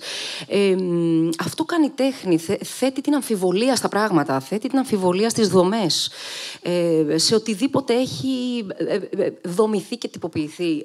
Αυτό που με ανησυχεί εμένα περισσότερο, λοιπόν, στο κομμάτι, ας πούμε, του να γραφτεί ένα έργο ζητώντας τη βοήθεια του AI, είναι οι ασυνείδητες προκαταλήψεις που θα είναι μέσα βαλμένες, και ακόμα κι αν υπάρχει και η αμφιβολία, ακόμα και αν καταφέρει να μιμηθεί και την αμφιβολία η μηχανή, είμαι σίγουρη πως το 70%, και με βάση αυτά που είπε ο Κωστής νωρίτερα, το 70% θα είναι τυποποιημένες προκαταλήψεις που υπάρχουν. Γιατί αν, ας πούμε, για παράδειγμα, η πατριαρχία και ό,τι συζητάμε τώρα πια για το κομμάτι αυτό, έχει αρχίσει και συζητιέται, δεν ξέρω, κάποια χρόνια πίσω. Αλλά αν το AI είναι μια χύτρα μέσα στην οποία βράζουν όλες οι αντιλήψεις διαχρονικά, αυτή η αναλογία παίζει. Σε σχέση λοιπόν με την αμφιβολία, θεωρώ ότι εκεί θα τυποποιηθούμε. Ναι, και είναι πολύ ενδιαφέρουσα η θέση της αμφιβολίας, γιατί εκεί συναντάει λίγο η δημιουργικότητα και την κριτική σκέψη. Δηλαδή, μου αρέσει πολύ η διατύπωση ότι δημιουργικότητα είναι η αμφιβολία του ευνόητου. Ναι. Τώρα, τι είναι ευνόητο για το AI, μπορεί να είναι ευνόητο μια αλγοριθμική προκατάληψη που υπάρχει και διαιωνίζεται, περνάει από το ένα σύστημα στο άλλο. Τώρα, η αμφιβολία μπορεί να υπάρχει. Το ευνόητο δεν ξέρω κατά κάποιο. Δηλαδή, αν πραγματικά μέσα από το AI θα μπορούσε να αναθεωρηθεί το ευνόητο για να μπούμε σε θέματα ηθικής αναπροσδιορισμού του νομικού πλαισίου. Το οποίο μπορεί να είναι και μονολυθικό, να μην ισχύει πια σε ένα συγκεκριμένο πλαίσιο. Οπότε, η ηθική αναπροσδιορίζει αυτό το κομμάτι. Το τι θεωρούμε σωστό και το τι θεωρούμε λάθος, αυτό το θεωρούμε είναι πολύ σημαντικό για να αναπροσδιορίσει τους κανόνες που έχουμε τώρα. Αυτό δεν ξέρω αν μπορεί να γίνει. Δεν ξέρω αν... Το σημείο αναφοράς σε σχέση με το τι θεωρείται ηθικό είναι που μετακινείται. Αν μπορέσει να μετακινηθεί αυτό μέσα σε αυτή τη χύτρα θεμάτων που υπάρχουν μέσα στο AI. Θα ήθελα όμως κάτι να πω, συγγνώμη, δεν θα μας μετακινήσω πολύ, σε σχέση με την αμφιβολία και το λάθος. Ένα μικρό νευρολογικό παράδειγμα σε σχέση και με το θέατρο και τις παραστατικές τέχνες. Όταν πηγαίνουμε στο θέατρο, συνήθως θα έχετε παρατηρήσει όλοι τον εαυτό σας ότι καθόμαστε και περιμένουμε οι ηθοποιοί και το έργο να μας πούνε κάτι. 99% θα έχετε παρατηρήσει τον εαυτό σας ως θεατές, θα σκεφτούμε τι θα φάμε μετά, πού θα πάμε μετά, μας αρέσουν, δεν μας αρέσουν τα κοστούμια, αυτή η ηθοποιός είναι καλή, δεν είναι καλή. Έχουμε απόσταση. Και έρχεται η στιγμή που επί σκηνής σπάει ένα ποτήρι και δεν το περιμένανε οι ηθοποιοί. Θα του σπάσει το ποτήρι και θα γίνει χάλια κάτω. Σκεφτείτε πόσες φορές έχει συμβεί το κοινό κατευθείαν να συντονίζεται μαζί, νευρολογικά σχεδόν, στο απρόβλεπτο. Δηλαδή στο τι θα γίνει τώρα. Στο πώς αυτοί οι ηθοποιοί θα ανταπεξέλθουν στην επικινδυνότητα του να υπάρχει το σπασμένο ποτήρι κάτω. Νομίζω ότι αυτό στερούμαστε με την μεγάλη. Δηλαδή το να έρθουμε μαζί κοντά στο απρόβλεπτο, αμφιβολία, άγνωστο, ακατανόητο. Και ήθελα αυτό το μικρό παράδειγμα για να το εξηγήσω λίγο ακόμα και νευρολογικά, πολύ άμεσα και απλά με αυτόν τον τρόπο. Γιώργο, το θέμα της ηθικής. Είναι ένα ζήτημα και θα επιστρέψω πάλι στη φράση που είπα πριν που ίσως λίγο παρεξηγήθηκε, δεν ξέρω, ο Κωστής μου φώναξε. Δεν σου φώναξα, αλλά θέλω να πω ότι είναι... Όχι, ότι... Αυτό, ναι. Όταν λέω ότι είναι καθρέφτης της ανθρωπότητας, δεν το λέω απαραίτητα καλά, ούτε ότι είναι κάτι που έχει μόνο θετικά χαρακτηριστικά, διότι δεν πιστεύω ότι εμείς έχουμε μόνο θετικά χαρακτηριστικά. Όταν λέω λοιπόν ότι είναι καθρέφτης μας, εννοώ όλα τα καλά και τα κακά. Όσον αφορά λοιπόν και την ηθική, δεν μπορείς να πας και να του πεις γίνε ηθικό, διότι θα είναι τόσο ηθικό όσο είναι η ανθρωπότητα, όσο είσαι και εσύ. Όταν βάλανε στην Αμερική ένα μοντέλο τεχνητής νοημοσύνης να υπολογίζει ποινές με βάση τις αποφάσεις των δικαστηρίων, διαπίστωσαν ότι έριχνε πιο βαριές ποινές για τα ίδια αδικήματα σε Αφροαμερικάνους από ότι σε λευκούς. Τους έκανε εντύπωση, το ψάξανε και είδαν ότι αυτό συνέβαινε γιατί οι υποθέσεις με τις οποίες είχε μάθει το μοντέλο κάναν το ίδιο. Οι άνθρωποι το έκαναν λοιπόν. Δεν το έκαναν τα μοντέλα. Αν λοιπόν τα μοντέλα είναι ανήθικα, είναι γιατί εμείς έχουμε υπάρξει ανήθικοι και υπό αυτή την έννοια λέω ότι είναι ένας καθρέφτης μας. Αν θέλουμε να είναι καλύτερα, να είμαστε εμείς καλύτεροι.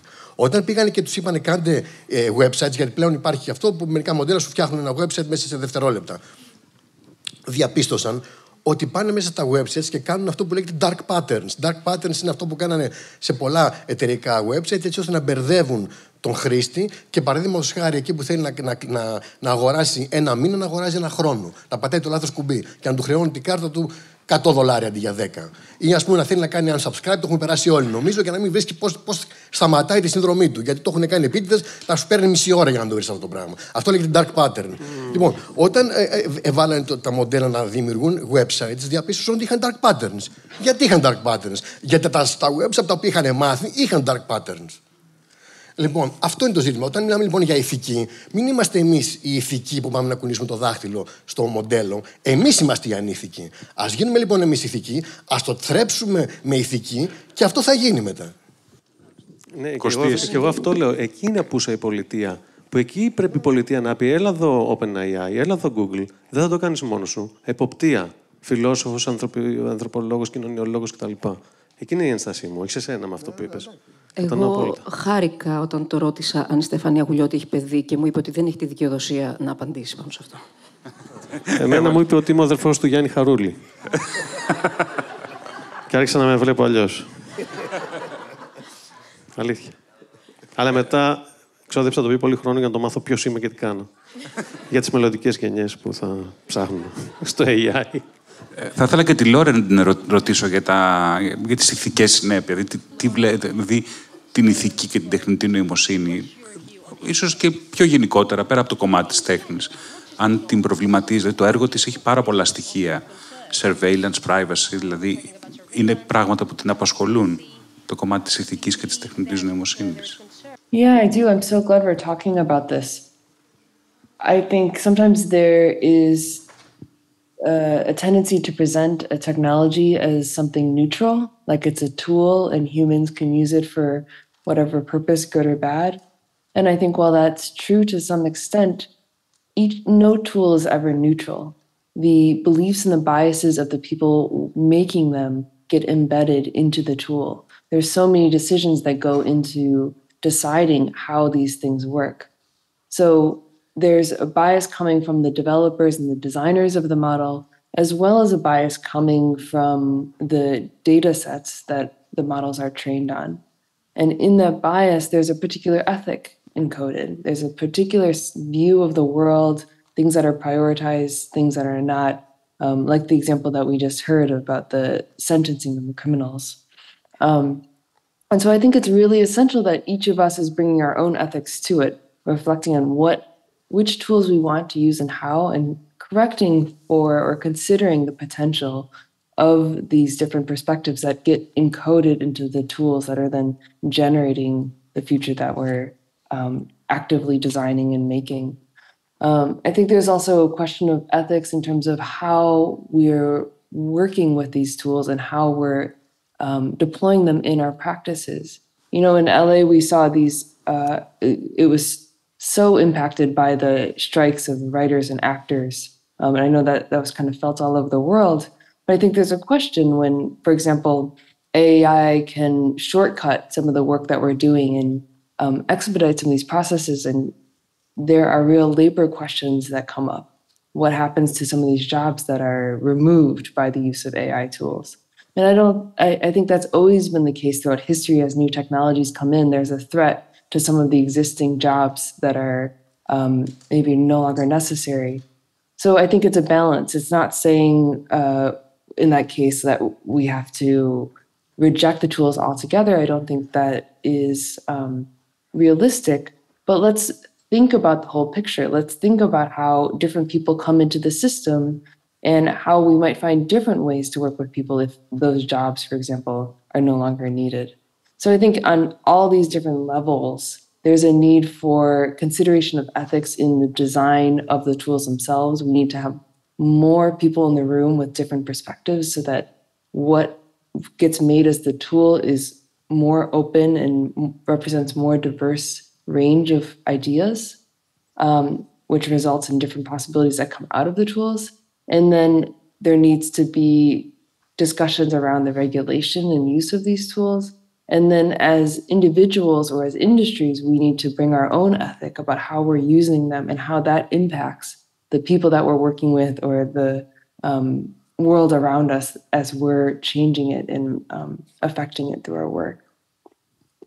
Thank you very much. And, ίσως να προσδιορίσουμε όλη αυτή τη συζήτηση. Μου αρέσει πάρα πολύ η τοποθέτηση της Λόρεν ότι έρχεται σε εμάς. Φεύγουμε δηλαδή από την πράξη, δηλαδή τα regulations, τις συνέπειες των πράξεων και έρχεται τελικά σε εμάς. Πώς θα δυναμωθούμε και εδώ μπαίνουν πρακτικές ηθικής που έρχονται από την αρχαιότητα. Όχι μόνο την αρχαία ελληνική, την κινέζικη, την ινδική σκέψη τελικά. Ποιες είναι οι αρετές που έχουμε, οι αξίες που έχουμε, ώστε να αντιμετωπίσουμε δυναμικές που δεν φανταζόμασταν πιο πριν. Δηλαδή ξαναγυρίζει η ηθική από εκεί που ξεκίνησε. Και αυτή η ενδυνάμωση του ατόμου είναι πια πολύ σημαντική, δεν είναι μια ευκαιρία. Και μέσα από αυτό το μέλλον, δηλαδή βλέπετε το μέλλον της τέχνης να αλλάζει. Σίγουρα η ηθική με την αισθητική συνδέονται. Δηλαδή, ο τρόπος που σκεφτόμαστε ηθικά σήμερα αλλάζει και τον τρόπο που αισθητικά θα προσδιορίζει τα πράγματα στο μέλλον. Ήδη αναφέρθηκε η Στεφανία στα έργα, έχει γίνει πολύ έντονη συζήτηση. Ότι αυτό που βιώνουμε ηθικά τώρα μου δίνει και μια άλλη αισθητική των πραγμάτων. Αλλά πώς φαντάζεστε το μέλλον, έτσι λίγο πιο ελεύθερα? Κωστή. Λοιπόν, επειδή φαίνομαι αρκετά καταγγελτικός, τώρα θα... Τώρα θα πλωθείς. Λοιπόν, όχι. Θεωρώ ότι εξαρτάται κατά μεγάλο ποσοστό από το κοινό.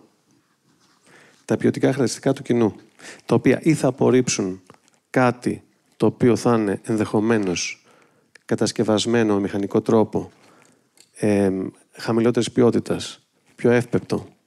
Και μάλλον το κοινό, το μαζικό κοινό, η pop κουλτούρα θα το διαμορφώσει αυτό. Κατά πόσο θα ανεβάσει τα στάνταρ της ή θα τα κατεβάσει για να συναντηθεί.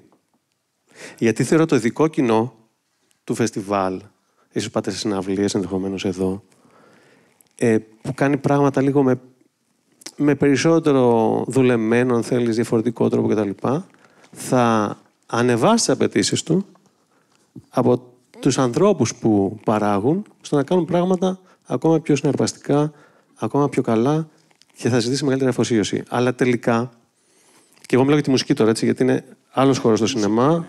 Εκεί ο δημιουργός παραμένει δημιουργός, αλλάζουν μόνο τα μέσα, κάνει prompting αντί για να λέει στο διευθυντή φωτογραφίας, κάνει γενικό. Είναι άλλο πράγμα. Εγώ μιλάω για τη μουσική τώρα. Παρ' όλα αυτά, λοιπόν, θα ζήσουμε αυτό που ζήσαμε στην πανδημία. Τι έγινε την πανδημία? Ο κόσμος τι είχε ανάγκη?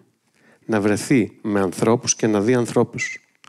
Είτε κάναν θέατρο είτε συναυλία. Ήμασταν sold out 2 χρόνια.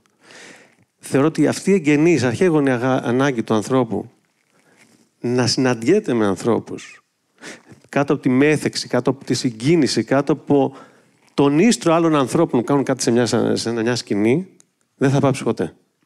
Με αποτέλεσμα, ακόμα κι αν το AI αυτονομηθεί, και εγώ με ένα κουμπί λέω επιτυχία τώρα, καψούρικο, και γίνει χαμός στα μπουζουξίδικα και στα ραδιόφωνα, η στιγμή που θα θέλει ο θεατής να συναντηθεί με τον ταλκά του τραγουδιστή και την καψούρα του να την εκφράσει, για να τον δει και να τον πιάσει και να τον δει να πει και συνέντευξη και να τον κάνει ό,τι θέλει κτλ., θα είναι μοναδική και θα την επιζητά. Αν δεν το δει αυτό, θεωρώ ότι μάλλον θα αισθανθεί ότι είναι σκάμ. Με κορόδεψαν. Δεν υφίσταται. Δεν μπορώ να πιστεύω ότι θα έρθει αυτή η εποχή όπου το κοινό δεν θα νοιάζεται γιατί αν υπάρχει κάτι δεν υπάρχει. Σαν φυσική οντότητα. Γιατί αυτό σημαίνει διαδρομή, σημαίνει βιώματα, σημαίνει βαθύτερη ύπαρξη, σημαίνει ανθρωπινότητα, όπως είπατε σωστά, με τα λάθη. Και είναι πράγματα τα οποία νομίζω είναι φυτεμένα στο DNA μας, που κανένας κώδικας δεν μπορεί να τα βγάλει.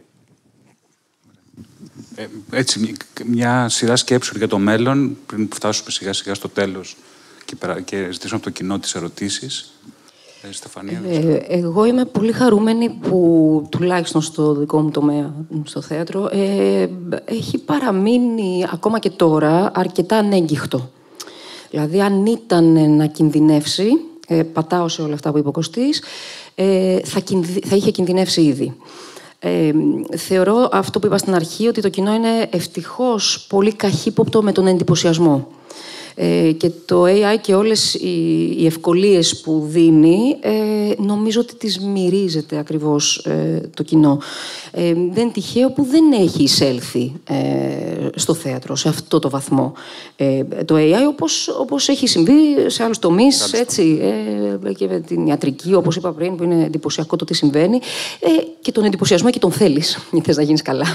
Ενώ στο θέατρο, για παράδειγμα, θέλεις αυτό που θα σε φέρει κοντά, δηλαδή την ανθρώπινη εμπειρία. Αυτή είναι που σε πονάει. Αυτό σε πονάει το πρωί που ξυπνάς. Γιατί αισθάνομαι έτσι. Θα σου δώσει μια πληροφορία η μηχανή, θα σου πει μάλλον επειδή χτες δεν έφαγες καλά. Ή επειδή θα σου δώσει μια πληροφορία, αλλά δεν θα την έχεις βιώσει. Και αυτό είναι που ζητάς ουσιαστικά και από τον καλλιτέχνη. Και είναι και η διαφορά που βλέπουμε στο θέατρο, για το οποίο μιλάω εγώ. Όταν βλέπεις ηθοποιούς που λέμε ξύλινα λόγια, δεν είχα καμία επικοινωνία, που είναι το ίδιο σαν να επικοινωνείς με ένα AI, λοιπόν, μια μηχανή. Ενώ με κάποιους ηθοποιούς άλλους που περνάνε μια διαδικασία μόχθου για να περάσουν σε κάτι βιωματικό, αρχίζεις και ταυτίζεσαι και λες «Α, είναι καλός ηθοποιός ή δεν είναι», ας πούμε.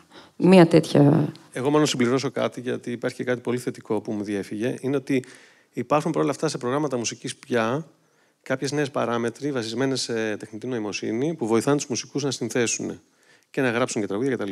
Ένα από αυτά, ας πούμε, το Logic Pro που το έχει ενσωματώσει, που έχει τους AI Session Players. Τι σημαίνει αυτό? Σου έχει ένα πιανίστα, έναν drummer και ένα μπασίστα, οι οποίοι μπορούν να παίξουν βάσει μιας αισθητικής που εσύ ορίζεις. Αυτό λοιπόν σου δίνει μια άνεση πάνω σε αυτό. Να έχεις μια μπάντα, να τραγουδήσεις κάτι, να κρατήσεις τη μελωδία, μετά αλλάζεις πάλι, βάζεις μουσικούς κτλ. Προφανώς για να αντικαταστήσεις πράγματα, γιατί ακόμα δεν είναι τόσο καλό ώστε να το κρατήσεις.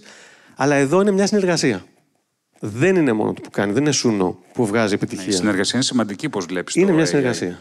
Και μια εποπτεία σημαντική του δημιουργού σε σχέση με τη μηχανή. Είναι αυτό που έκανε στην ταινία ακριβώς ο Γιώργος. Ναι, και θα ρωτήσω για τον Γιώργο για το μέλλον του AI, έτσι, για να δούμε και την πρώτη του κινηματογράφου. Πώς βλέπει. Ναι, συμφωνώ με όλα όσα είπαν τα παιδιά. Για μένα το κλειδί είναι αυτό. Και αν έκανε κάτι η πανδημία, είναι αυτό. Μας θύμισε τι σημαίνει άνθρωπος, το σώμα. Δεν θα το ξεπεράσουμε ποτέ και καλά κάνουμε. Ό,τι και να γίνει, κάποια στιγμή αυτό το πράγμα θα μπει στις καθημερινές μας δημιουργικές πρακτικές, όπως είναι ένα εξελιγμένο Photoshop ή οτιδήποτε. Θα το εντάξουμε, θα το χρησιμοποιούμε κάπως με οποιοδήποτε τρόπο, ότι θα γίνουμε όλοι ρομπότ και θα καθόμαστε σπίτι μας και θα βγαίνει κανείς έξω. Δεν το φοβάμαι. Το ότι θέλει, προσοχή θέλει. Regulation, το είπε και ο Κωστής. Προφανώς και θέλει. Είμαστε και λίγο πίσω υπό την έννοια ότι τρέχουμε να προλάβουμε τις τεχνολογικές εξελίξεις που ναι, όντως κιόλας μην ξεχνάμε ότι είναι πίσω τους corporations που θέλουν να μπουν αυτές τις τεχνολογίες πάρα πολύ στη ζωή μας. Μην τα ξεχνάμε όλα αυτά. Ναι, θέλει regulation, ναι, θέλει πολύ προσοχή. Τεράστιο ζήτημα τα copyright και το ethic, βέβαια. Πιστεύω ότι κάποια στιγμή όλα αυτά θα γίνουν και ελπίζω ότι θα γίνουν. Και κάποια στιγμή. Αυτό μας πάει πάλι στο αρχαίγωνο αιώνιο ερώτημα τι είμαστε, τι είναι άνθρωπος, τι μας κάνει ανθρώπους. Και θα έλεγα, συνεχίζοντας τη σκέψη των παιδιών και συμφωνώντας απόλυτα, είναι το σώμα. Είναι αυτό. Είναι ότι δεν θα σταματήσουμε ποτέ να μας αρέσει αυτό το πράγμα που γίνεται σήμερα. Ξέρουμε όλοι ότι θα μπορούσε κάποιος, δεν ξέρω τώρα αν δείχνεται αυτό online, θα μπορούσε κάποιος να είναι σπίτι του. Το έχουμε κάνει και εμείς, βλέπουμε συζητήσεις. Δεν είναι το ίδιο πράγμα, πώς το κάνουμε δηλαδή. Έχουμε δει ταινίες στο λάπτοπ, μια χαρά και εγώ βλέπω. Δεν είναι το ίδιο πράγμα. Από το να κάθεσαι στην αίθουσα. Για 1002 λόγους. Για το σώμα, για την ατμόσφαιρα, για το χώρο, για οτιδήποτε. Δεν θα το χάσουμε αυτό. Θα το θυμόμαστε πάντα. Το θέατρο είναι αυτό που είναι, τέρμα. Μπορείς να το δεις, ναι, υπάρχουν μαγνητοσκοπημένες αυτές, να τις δεις και στο σπίτι σου. Ωραία είναι, άμα δεν μπορείς να το δεις καθόλου, δες το έτσι. Δεν είναι η ίδια εμπειρία, πώς το κάνουμε. Οπότε και αυτό λέω και στα νέα παιδιά που μου λένε, ξέρω εγώ βλέπω ταινία και ταυτόχρονα στέλνω και μηνύματα στους φίλους μου εκείνη τη στιγμή, μιλάω και λίγο, αλλά εγώ τη βλέπω την ταινία. Αυτό είναι το επιχείρημά τους. Γιατί να μην τη δω, έτσι τη βλέπω εγώ, έτσι μ' αρέσει. Δεν θα σου πω μην τη δεις έτσι, απλώς θα σου πω την άλλη εμπειρία, να το ξέρεις αυτό. Όπως αν πας σε ένα ταξίδι οργανωμένο ή μόνος σου με ένα σακίδιο, είναι άλλη εμπειρία. Κάντο έτσι ή κάντο αλλιώς. Απλώς αυτό πρέπει να το θυμόμαστε και δεν θα το ξεχάσουμε ποτέ, νομίζω. Ευχαριστώ, Γιώργο. Lauren, just some concluding remarks about the future of art, το μέλλον της τέχνης, μέσα από το AI. Yeah, I really appreciate the thoughts about presence. I think that can be a guiding idea through a lot of what's to come. I think there's so many conversations about AI right now and AI in art and what that means. But I think the tools have always continued to change, and I think there's still a lot more change to come.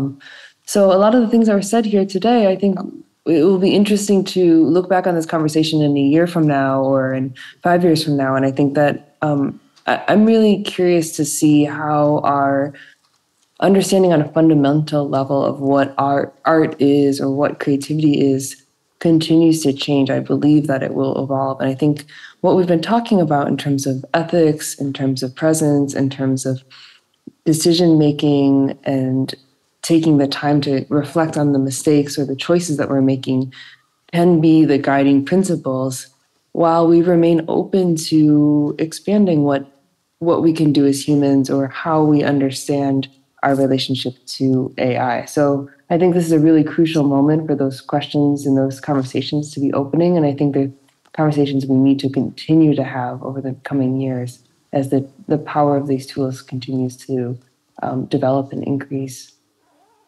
Thank you very much. Σας ευχαριστώ πολύ για αυτό το πρώτο κύκλο διαλόγου. Να περάσουμε στο κοινό. Μάλιστα. Ένα μικρόφωνο. Καλησπέρα σε όλους. Θα ήθελα τη γνώμη σας για δύο περιστατικά ή κρούσματα, ας το πούμε έτσι, πολύ πρόσφατα, στο αμερικάνικο θέαμα. Απ' τη μία είχαμε το Now and Then των Beatles και απ' την άλλη το Brutalist, που μάλιστα και αυτά συζητήθηκαν πάρα πολύ στα μεγαλύτερα βραβεία της αμερικανικής βιομηχανίας, τα οποία είναι τα Grammys και τα Oscar. Λοιπόν, η περίπτωση των Beatles είναι λίγο πιο απλή, διότι ανασυνέθεσαν το Now and Then, αλλά υπήρχε έγκριση από όλους, από αυτούς που ζουν, τους δύο, και από, ξέρετε, τις χήρες και τα παιδιά κλπ. Βέβαια, η κουβέντα εκεί μετατοπίστηκε στο τι δουλειά έχουν οι Beatles να κερδίζουν βραβεία το 2025, ενώ η βιομηχανία, ενώ η μουσική είναι τελείως διαφορετική. Παρ' όλα αυτά, το Now and Then κέρδισε το βραβείο, ενώ ουσιαστικά ανασυνέθεσε, ξαναζωντάνεψε, ανέστησε, όπως θέλετε πέστε το, τον Τζον Λένον, σε αυτό που υποτίθεται είναι το τελευταίο τραγούδι. Στην περίπτωση του Brutalist ήταν λίγο πιο κομπλικέ, λίγο πιο πολύπλοκη η κουβέντα. Δηλαδή βγήκε προς τα έξω, όπως γενικά υπήρξε η συνήθεια φέτος να βγαίνουν προς τα έξω πράγματα τα οποία ήταν λίγο απρόσκλητα και λίγο ενοχλητικά. Μιλάω για το Εμίλια Πέρες που κατατροπώθηκε. Το Brutalist δεν επηρεάστηκε και τόσο πολύ. Παρόλα αυτά, υποτίθεται πως η ερμηνεία κυρίως του Adrian Brody και της Felicity Jones στην ουγγρική γλώσσα βελτιώθηκε, πειράχτηκε, όπως παραδέχτηκε ο Μοντέρ, έτσι ώστε τα ουγγρικά να είναι όσο το δυνατόν τέλεια, δηλαδή πιο κοντά στα σωστά. Ο σκηνοθέτης είπε δεν επηρεάζει καθόλου τις ερμηνείες και από ό,τι καταλαβαίνουμε ούτε και η Ακαδημία και η μία και η άλλη επηρεάστηκαν και ψήφισαν υπέρ του Adrian Brody. Και γενικά τα 3 Όσκαρ ήταν θετικό, μάλλον, δεν ήταν αποκλειστικό. Θέλω τη γνώμη σας αν αυτό είναι περισσότερο κομμάτι της ηθικής, αν είναι του φόβου μιας βιομηχανίας που έκανε μεγάλες απεργίες κιόλας για να διασφαλίσει τα δικαιώματα των ανθρώπων, των ηθοποιών, των συμμετεχόντων απέναντι στην αυθαιρεσία, ή αν είναι τελικά κάτι σαν τα special effects που σιγά σιγά αφομοιώθηκαν και κανένας δεν καταλαβαίνει ότι υπάρχουν ακόμα και σε ταινίες Ευρωπαίων καλλιτεχνών που δεν θυμίζουν καθόλου εφετζίδικη περιπέτεια δράσης όπως πριν από 10-20 χρόνια. Ευχαριστώ. Για το μουσικό κομμάτι, πολύ ενδιαφέρον αυτό που έγινε και ωραία ερώτηση. Τελικά αυτά που περιέγραψες είναι όλα μέσα σε αυτό που συμβαίνει, όπως τα περιέγραψες. Δηλαδή είναι και βιομηχανία η οποία έχει ανάγκη να αναστηθεί, είναι να κάνει πώλησης, είναι και συγκίνησμα να θέλουν οικονομικά δικαιώματα. Είναι και... Αλλά εγώ θα φύγω από αυτό. Η συζήτηση είναι, δεν θέλω να σας μαυρίσω, αν κάποιος πεθάνει και δεν έχει εκφραστεί, του κάνουμε καύση ή τον κυδεύουμε. Τι σημαίνει αυτό? Ότι από τη μία μπορεί να του κάνεις καύση και να είναι πιο ανώδυνο ενδεχομένως για αυτούς που μένουν πίσω και θα τον θυμούνται το ίδιο. Απ' την άλλη, μπορεί να θέλεις να γίνει λαϊκό προσκύνημα. Οι Beatles, λοιπόν, είναι ένα τόσο μεγάλο μέγεθος που τελικά αναρωτιέμαι αν η αναβίωση αυτού είναι προς όφελος μιας κοινωνίας που γίνεται καλύτερη και σοφότερη, γιατί μαθαίνει τους Beatles, είναι μια προσβολή στον Τζον Λένον. Δεν ξέρω ποιο από τα δύο, δεν μπορούμε να απαντήσουμε σιγουριά, αλλά αυτό διακυβεύεται. Και ποιος αποφασίζει αν είναι καλύτερο για την κοινωνία και την κάνει σοφότερη και πιο δημιουργική και την ανακαλύπτει μια καινούργιο κεφάλαιο και τους ψάχνουν κτλ. Γιατί και από πίσω υπάρχει και μια βιομηχανία που στηρίζει και έχει τα δικαιώματα. Είναι πολύπλοκο. Είναι δηλαδή η κληρονόμηση των δικαιωμάτων, είναι η στεροφημία του αποθανόντα, ας πούμε. Είναι πολύ ευαίσθητο. Ενδεχομένως ενστικτωδώς να έλεγα ως δημιουργός, όχι, είναι προσβολή. Αυτός ο άνθρωπος έζησε, έγραψε, δημιούργησε, έφυγε, άφησε πίσω το έργο του. Αυτό είναι. Καμία ανάγκη και περαιτέρω παρουσία. Τώρα, απ' την άλλη, αν είναι προς όφελος μιας γυναικότερης, ας πούμε, όπως είπα, έτσι, κοινωνικής, ας πούμε, ανακάλυψης και ανοίξει δρόμους για μια καλύτερη μουσική για τις επόμενες γενιές, θα μπορούσαμε να το συζητήσουμε. Θα είδα και εγώ στο δικό μου τομέα, σε σχέση με το The Brutalist που το παρακολούθησα λίγο. Εκεί είναι κάτι που θέλω να συμπληρώσω νωρίτερα. Αυτό που μας εξυπηρετεί πια το AI είναι αυτό που έλεγα νωρίτερα, κάποια problem solving, τα οποία ναι γίνονται ευκολότερα. Όπως θα γίνει πολύ ευκολότερα προφανώς όλα τα, πώς λέγονται, τα τεχνικά special effects κτλ. Εδώ λοιπόν, και πιστεύω, θέλω να πιστεύω ότι γι' αυτό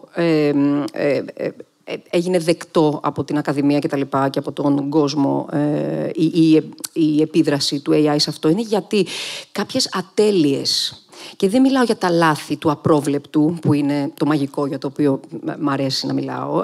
Μιλάω για αυτές τις ατέλειες, γι' αυτό εξακολουθεί να είναι πολύ περίπλοκο τι είναι λάθος και τι δεν είναι. Αυτές οι ατέλειες, λοιπόν, οι οποίες θα βοηθήσουν το κοινό να φανταστεί καλύτερα.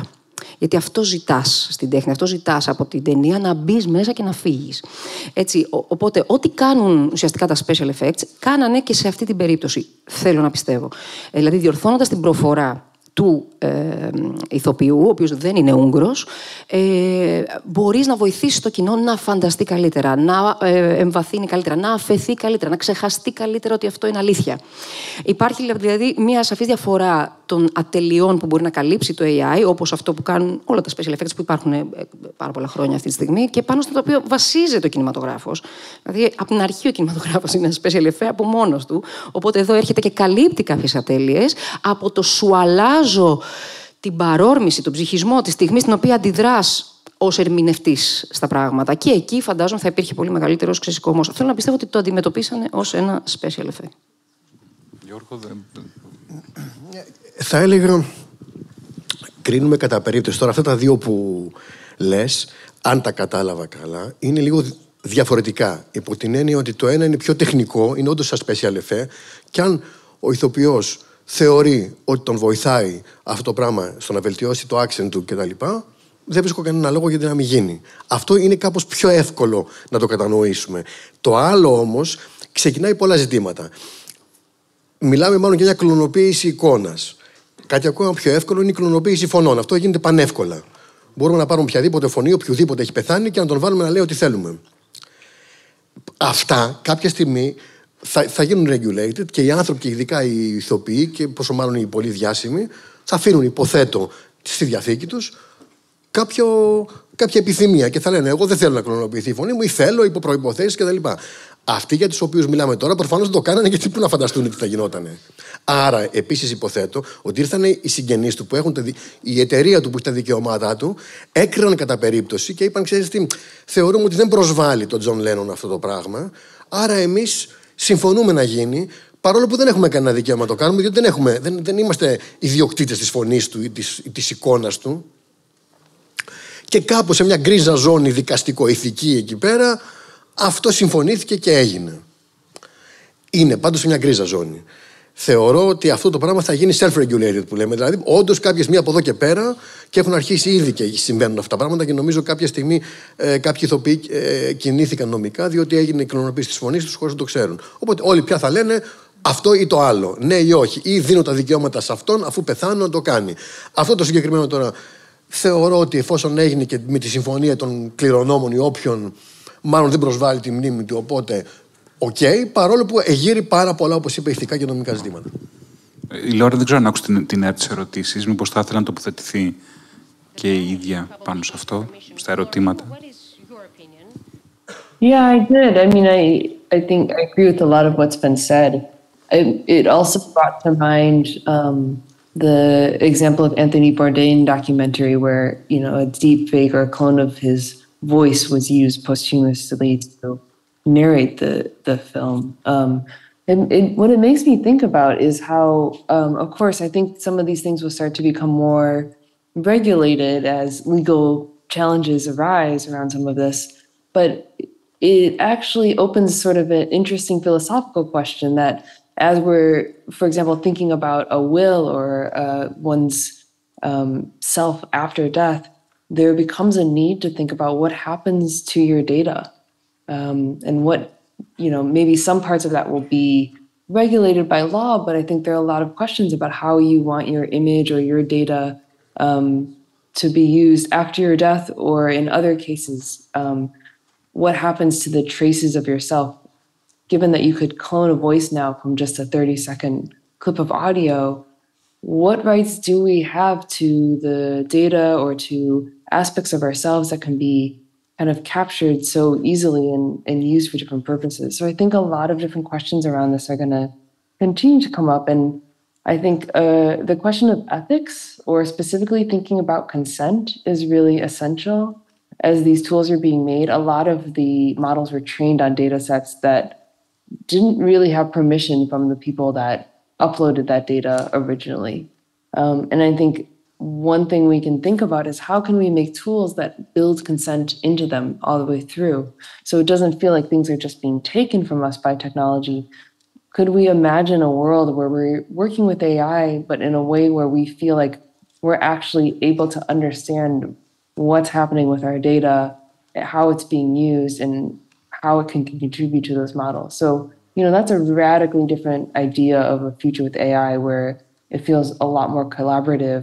I don't know that it necessarily aligns with some of the capitalist models that we have right now, but it's one that I think we should keep imagining and believing is possible, because otherwise it becomes pretty dystopic. Ευχαριστώ πολύ. Μια τοποθέτηση και από μένα. Νομίζω ότι υπάρχει μια πολύ ενδιαφέρουσα στιγμή όπου έρχεται με το AI. Δημιουργούνται κάποιοι κραδασμοί που αναθεωρούν το τι είναι ηθικό. Και υπάρχει μια λεπτή γραμμή διάκριση του ηθικού και του νόμιμου. Και αυτοί οι κραδασμοί δημιουργούν μια δυσφορία όταν γίνονται πράγματα σαν κι αυτά. Και αυτή η δυσφορία φέρνει μια δύσπνοια. Και εκείνη την ώρα λες, μήπως πρέπει να το ξανασκεφτώ. Και νομίζω αυτή τη στιγμή βρισκόμαστε σε αυτή τη σκέψη της δύσπνοιας. Τελικά αυτό μάλλον θα πρέπει να γίνει. Από εδώ και πέρα νομιμοποιούμε κάτι που γίνεται τώρα. Από την άλλη, αν τελικά είναι έργο τέχνης ή δεν είναι, νομίζω ότι είναι πολύ διαφορετικό που βρίσκεται εκεί η απόφαση. Το θέμα της ηθικής είναι ότι όντως κλονίζεται το τι θεωρούμε ηθικό αυτή τη στιγμή με το AI σε συγκεκριμένο επίπεδο. Οπότε θεωρώ ότι είναι δύο πολύ καλά παραδείγματα. Άλλες ερωτήσεις υπάρχουν, θα θέλατε να... Καλησπέρα σας. Αναφέρατε στην αρχή ότι ένα θέμα της τέχνης που την πυροδοτεί πολλές φορές είναι η περιέργεια και το άγνωστο. Και το AI εκ φύσεως έχει τις απαντήσεις. Η απορία μου είναι κάτι που θα ήθελα να μου πείτε τη γνώμη σας. Πιστεύετε ότι στο μέλλον, καθώς θα έρθουν οι επόμενες γενιές που θα έχουν γεννηθεί σε ένα περιβάλλον που οι απαντήσεις είναι δεδομένες από την παιδική τους ηλικία που εκπαιδεύονται, αυτό θα είναι ένα πρόβλημα στη δημιουργία καινούργιας original τέχνης, ή απλά θα δημιουργηθεί ένα περιβάλλον στο οποίο θα δημιουργηθεί καινούργια είδος τέχνης και αντίστοιχοι καλλιτέχνες, μια φυσική εξέλιξη? Τι πιστεύετε? Να πούνε οι καλλιτέχνες. Λόρεν, θα ήθελες να ξεκινήσεις αυτή? Δεν ξέρω αν άκουσες την ερώτηση. Sure. I think that the way that we think about creativity will change in the coming years. So we will be able to get different sorts of answers more easily, or to generate things that used to take a human hand to create them. But I think this opens up the possibility to imagine different ways of creating, of collaborating, and imagining art in different ways. So I can't say exactly what that looks like, but I really believe that it won't be a matter of just like we used to make art and now the AI does it for us. I think it opens us up to be able to work on different levels, to be able to see things that we haven't seen before. And I think, I see so many examples of this with my students where having these tools at their disposal makes it much easier to get started more quickly on things. And I think seeing some of those barriers to entry in creating get lessened is already an exciting possibility, because it means that they're able to start experimenting in a more conceptual way more quickly. And it doesn't mean that they're not learning the tools or not learning the craft of what they're making, but I think they're learning it in a way where they're really collaborating with AI to make things. And so that changes the work that comes out, and it changes the creative process in a lot of ways. Θέλει κάποιος να τοποθετηθεί πάνω σε αυτό, έτσι, εν συντομία, γιατί ο χρόνος μας έχει εξαντληθεί σε μεγάλο βαθμό. Αν κατάλαβα λίγο τι σε απασχολεί, νομίζω είναι αυτό που φοβόμαστε. Το έχω διαβάσει λίγο σε κάποια papers παιδαγωγικού περιεχομένου, ότι με έναν τρόπο αρχίζουν να ατροφούν διάφορες λειτουργίες μας, Και μάλιστα πολλοί μιλούν και για, ας πούμε, αδυναμία μικρών παιδιών να γράψουν πια. Θα έλεγα ότι γίναμε χειρότεροι στην ορθογραφία από τότε που βγήκε το correct. Και πάει λέγοντας, έτσι. Αυτό είναι ένα ζήτημα. Τώρα, δεν μπορώ να προβλέψω το μέλλον, δεν μπορώ να φανταστώ πώς θα αντιδράσει η ανθρωπότητα, εμείς, οι δημιουργοί, σε σχέση με το ότι είπε και ο Κωστής πριν, του βάζεις κλακ, φτιάξουμε ένα hit και στο φτιάχνει, άρα δεν κάνεις τίποτα και άρα τελικά τι δημιουργός είσαι κτλ. Σίγουρα είναι ένας φόβος, τον βλέπουμε ήδη. Θυμάμαι μάλιστα παλιά διάβαζα ένα paper για σκακιστές και έλεγε ότι από τότε που αρχίσαν τα σκακιστικά παιχνίδια και μπαίνουν σε ένα database, οπότε όλοι μπορούν να τα μελετούν, άρχισαν να παρατηρούν οι φοβεροί αναλυτές του σκακιού λιγότερα δημιουργικές και αναπάντηχες κινήσεις. Δηλαδή όλοι πια κάνανε copy-paste παλιές κινήσεις που ξέραν ότι λειτουργούν, ας πούμε. Είναι πολύ ενδιαφέρον ένα ζήτημα που βάζεις. Δεν έχω απάντηση. Ελπίζω το καλύτερο και ελπίζω να μην μπούμε σε μια λούπα ξαφνικά που αρχίζουμε και ανακυκλώνουμε όλο. Ένα death spiral, ας πούμε, που θα μας πάει στο minimum τελείως. Ανακυκλώνουμε τα ίδια πράγματα με έναν τρόπο. Εγώ πολύ γρήγορα θα θυμίσω αυτό που είπε ο Γιώργος νωρίτερα, ότι εμείς τροφοδοτούμε αυτή τη χύτρα. Δηλαδή, αν μέχρι τώρα δεν έχουν δοθεί απαντήσεις υπαρξιακές που μας φέρνουν μέσα σε ένα θέατρο ή να δούμε ένα έργο τέχνης σε ένα μουσείο κτλ., από τη στιγμή δεν έχουν δοθεί αυτές οι απαντήσεις του τι γίνεται με τα θάνατο ή γιατί δεν μπορούμε να ανταποκριθούμε στους δεσμούς όταν αυτοί σπάνε. Λέω παραδείγματα. Από τη στιγμή που δεν το έχουμε τροφοδοτήσει με τις απαντήσεις ακόμα και μπορούμε να αντισταθούμε σε αυτό, γιατί απλά δεν υπάρχουν. Οπότε νομίζω ότι έχουμε μέλλον μέχρι να υπάρξουν αυτές οι απαντήσεις για να τροφοδοτήσουν τη χύτρα. Και εγώ, εν συντομία, θα σου πω ότι αυτό που αξίζει τελικά είναι η διαδρομή ενός ανθρώπου που πάει να δημιουργήσει κάτι. Αν αυτή η διαδρομή είναι μακρά, σύντομη, εύκολη, δύσκολη, σημασία έχει να το ευχαριστηθεί. Αν εσύ ευχαριστιέσαι ως καλλιτέχνης, να κάτσεις στο AI, να συνδιαλλαγείς, να σου κάνει κάτι με ευκολία και σε κάνει καλύτερο, να ξυπνάς καλύτερα, κάνε αυτό.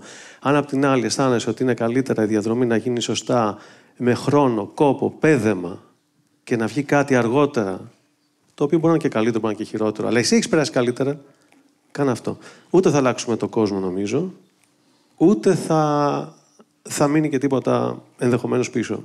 Σημασία έχει και ο καλλιτέχνης, ο δημιουργός, στο δικό μας, τουλάχιστον στο δικό μου Βεληνικές, να περάσει ωραία με αυτό που αγαπάει και με αυτό που έχει μάθει να κάνει. Πώς περνάω καλύτερα?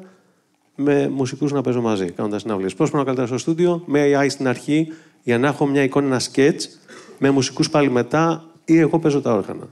Κάπως έτσι το βλέπω. Ωραία. Ένα τελευταίο φαντάζομαι ερώτημα μπορούμε να έχουμε. Δεν ξέρω ποιος θα ήθελε να θέσει ένα. Θέλετε να πείτε εσείς? Καλησπέρα, ευχαριστούμε πάρα πολύ. Δύο μικρά πραγματάκια σε σχέση με τα λάθη.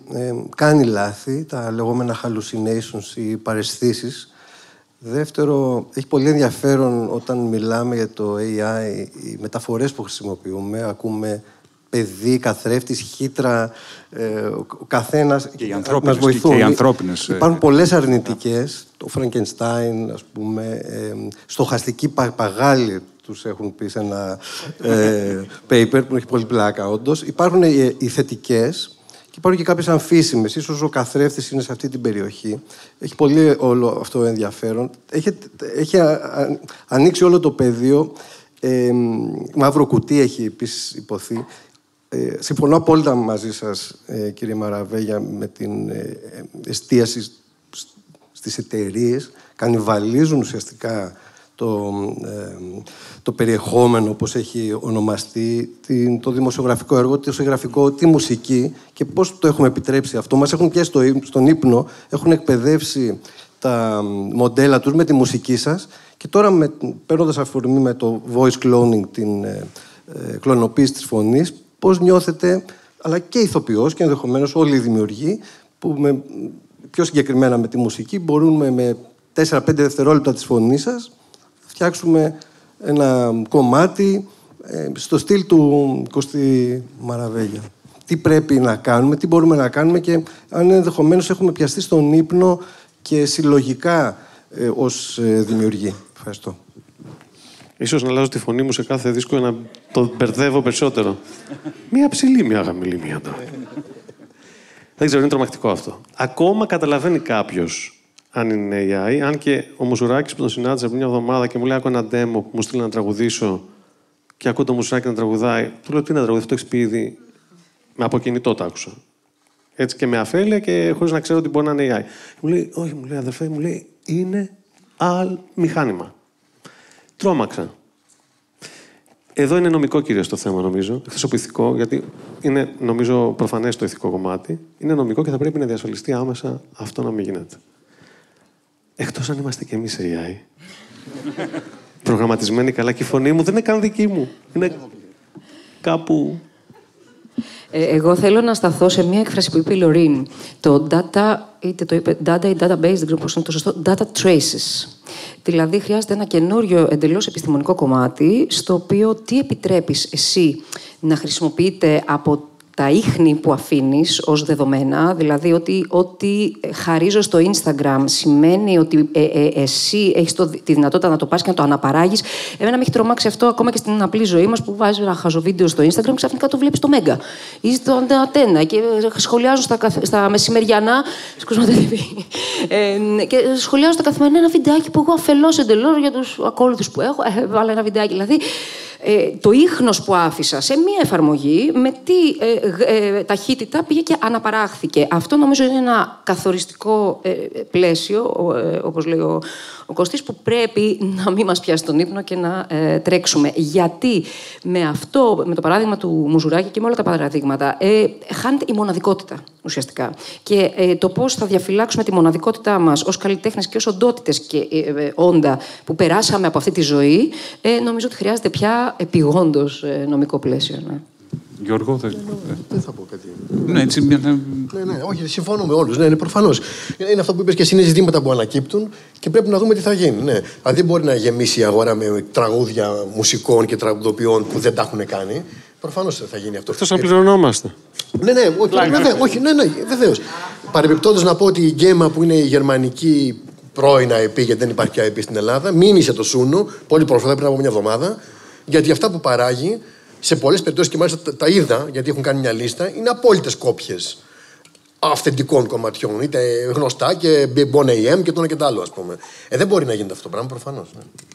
Lauren, any final notes on this? Any comments? On the question that just arose?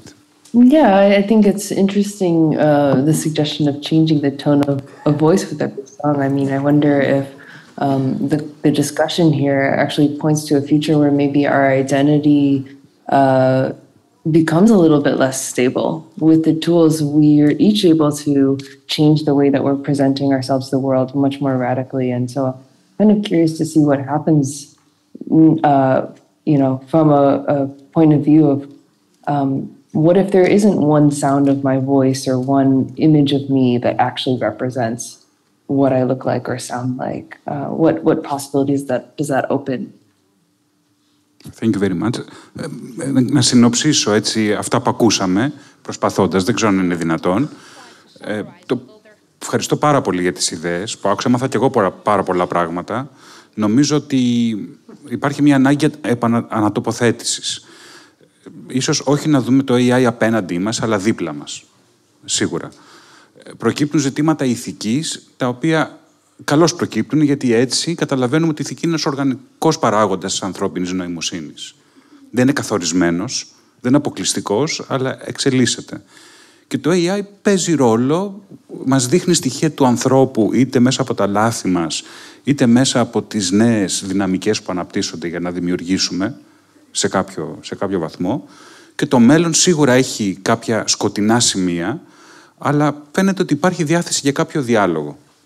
Και αυτός ο διάλογος είναι πολύ σημαντικός και η επικοινωνία, και πάντα πιστεύω σε αυτό, και η πληροφόρηση είναι πολύ ζωτικό κομμάτι στο να καταλάβουμε τελικά τι είναι το AI, να το απομυθοποιήσουμε σε έναν βαθμό, να καταλάβουμε ότι δεν έχει τα ανθρώπινα αυτά χαρακτηριστικά που τείνουμε να του δώσουμε. Έχει ανάγκη μιας ανθρώπινης θέσης, να βρίσκεται ο άνθρωπος μαζί σε αυτό, δίπλα, ως ένα εργαλείο. Μπορεί το AI να γίνει μια τέχνη, όπως έρθει η τεχνολογία του κινηματογράφου ή της φωτογραφίας και έγινε μια ξεχωριστή τέχνη. Ίσως μιλάμε για AI art ξεχωριστό κάποια στιγμή, όπου όλα αυτά είναι ξεκάθαρα δημιουργήματα του AI. Σε κάθε βαθμό είναι μια πραγματικότητα που μαζί με την νέα της βασική θέση αναπροσδιορίζει και τα ερωτήματα που έχουμε, τουλάχιστον σε φιλοσοφικό επίπεδο, αλλά και σε υπαρξιακό και σε ηθικό και σε δημιουργικό. Σας ευχαριστώ πάρα πολύ για τη συμμετοχή σας. Ευχαριστώ τον Κωστή, την Στεφανία, τη Λόρεν, τον Γιώργο, την Κοσμοτέ, το AI and Art Experience Powered by Telecom και ειλικρινά ευχαριστώ και εγώ προσωπικά για την υπέροχη αυτή συζήτηση. Καλή συνέχεια, καλή Κυριακή.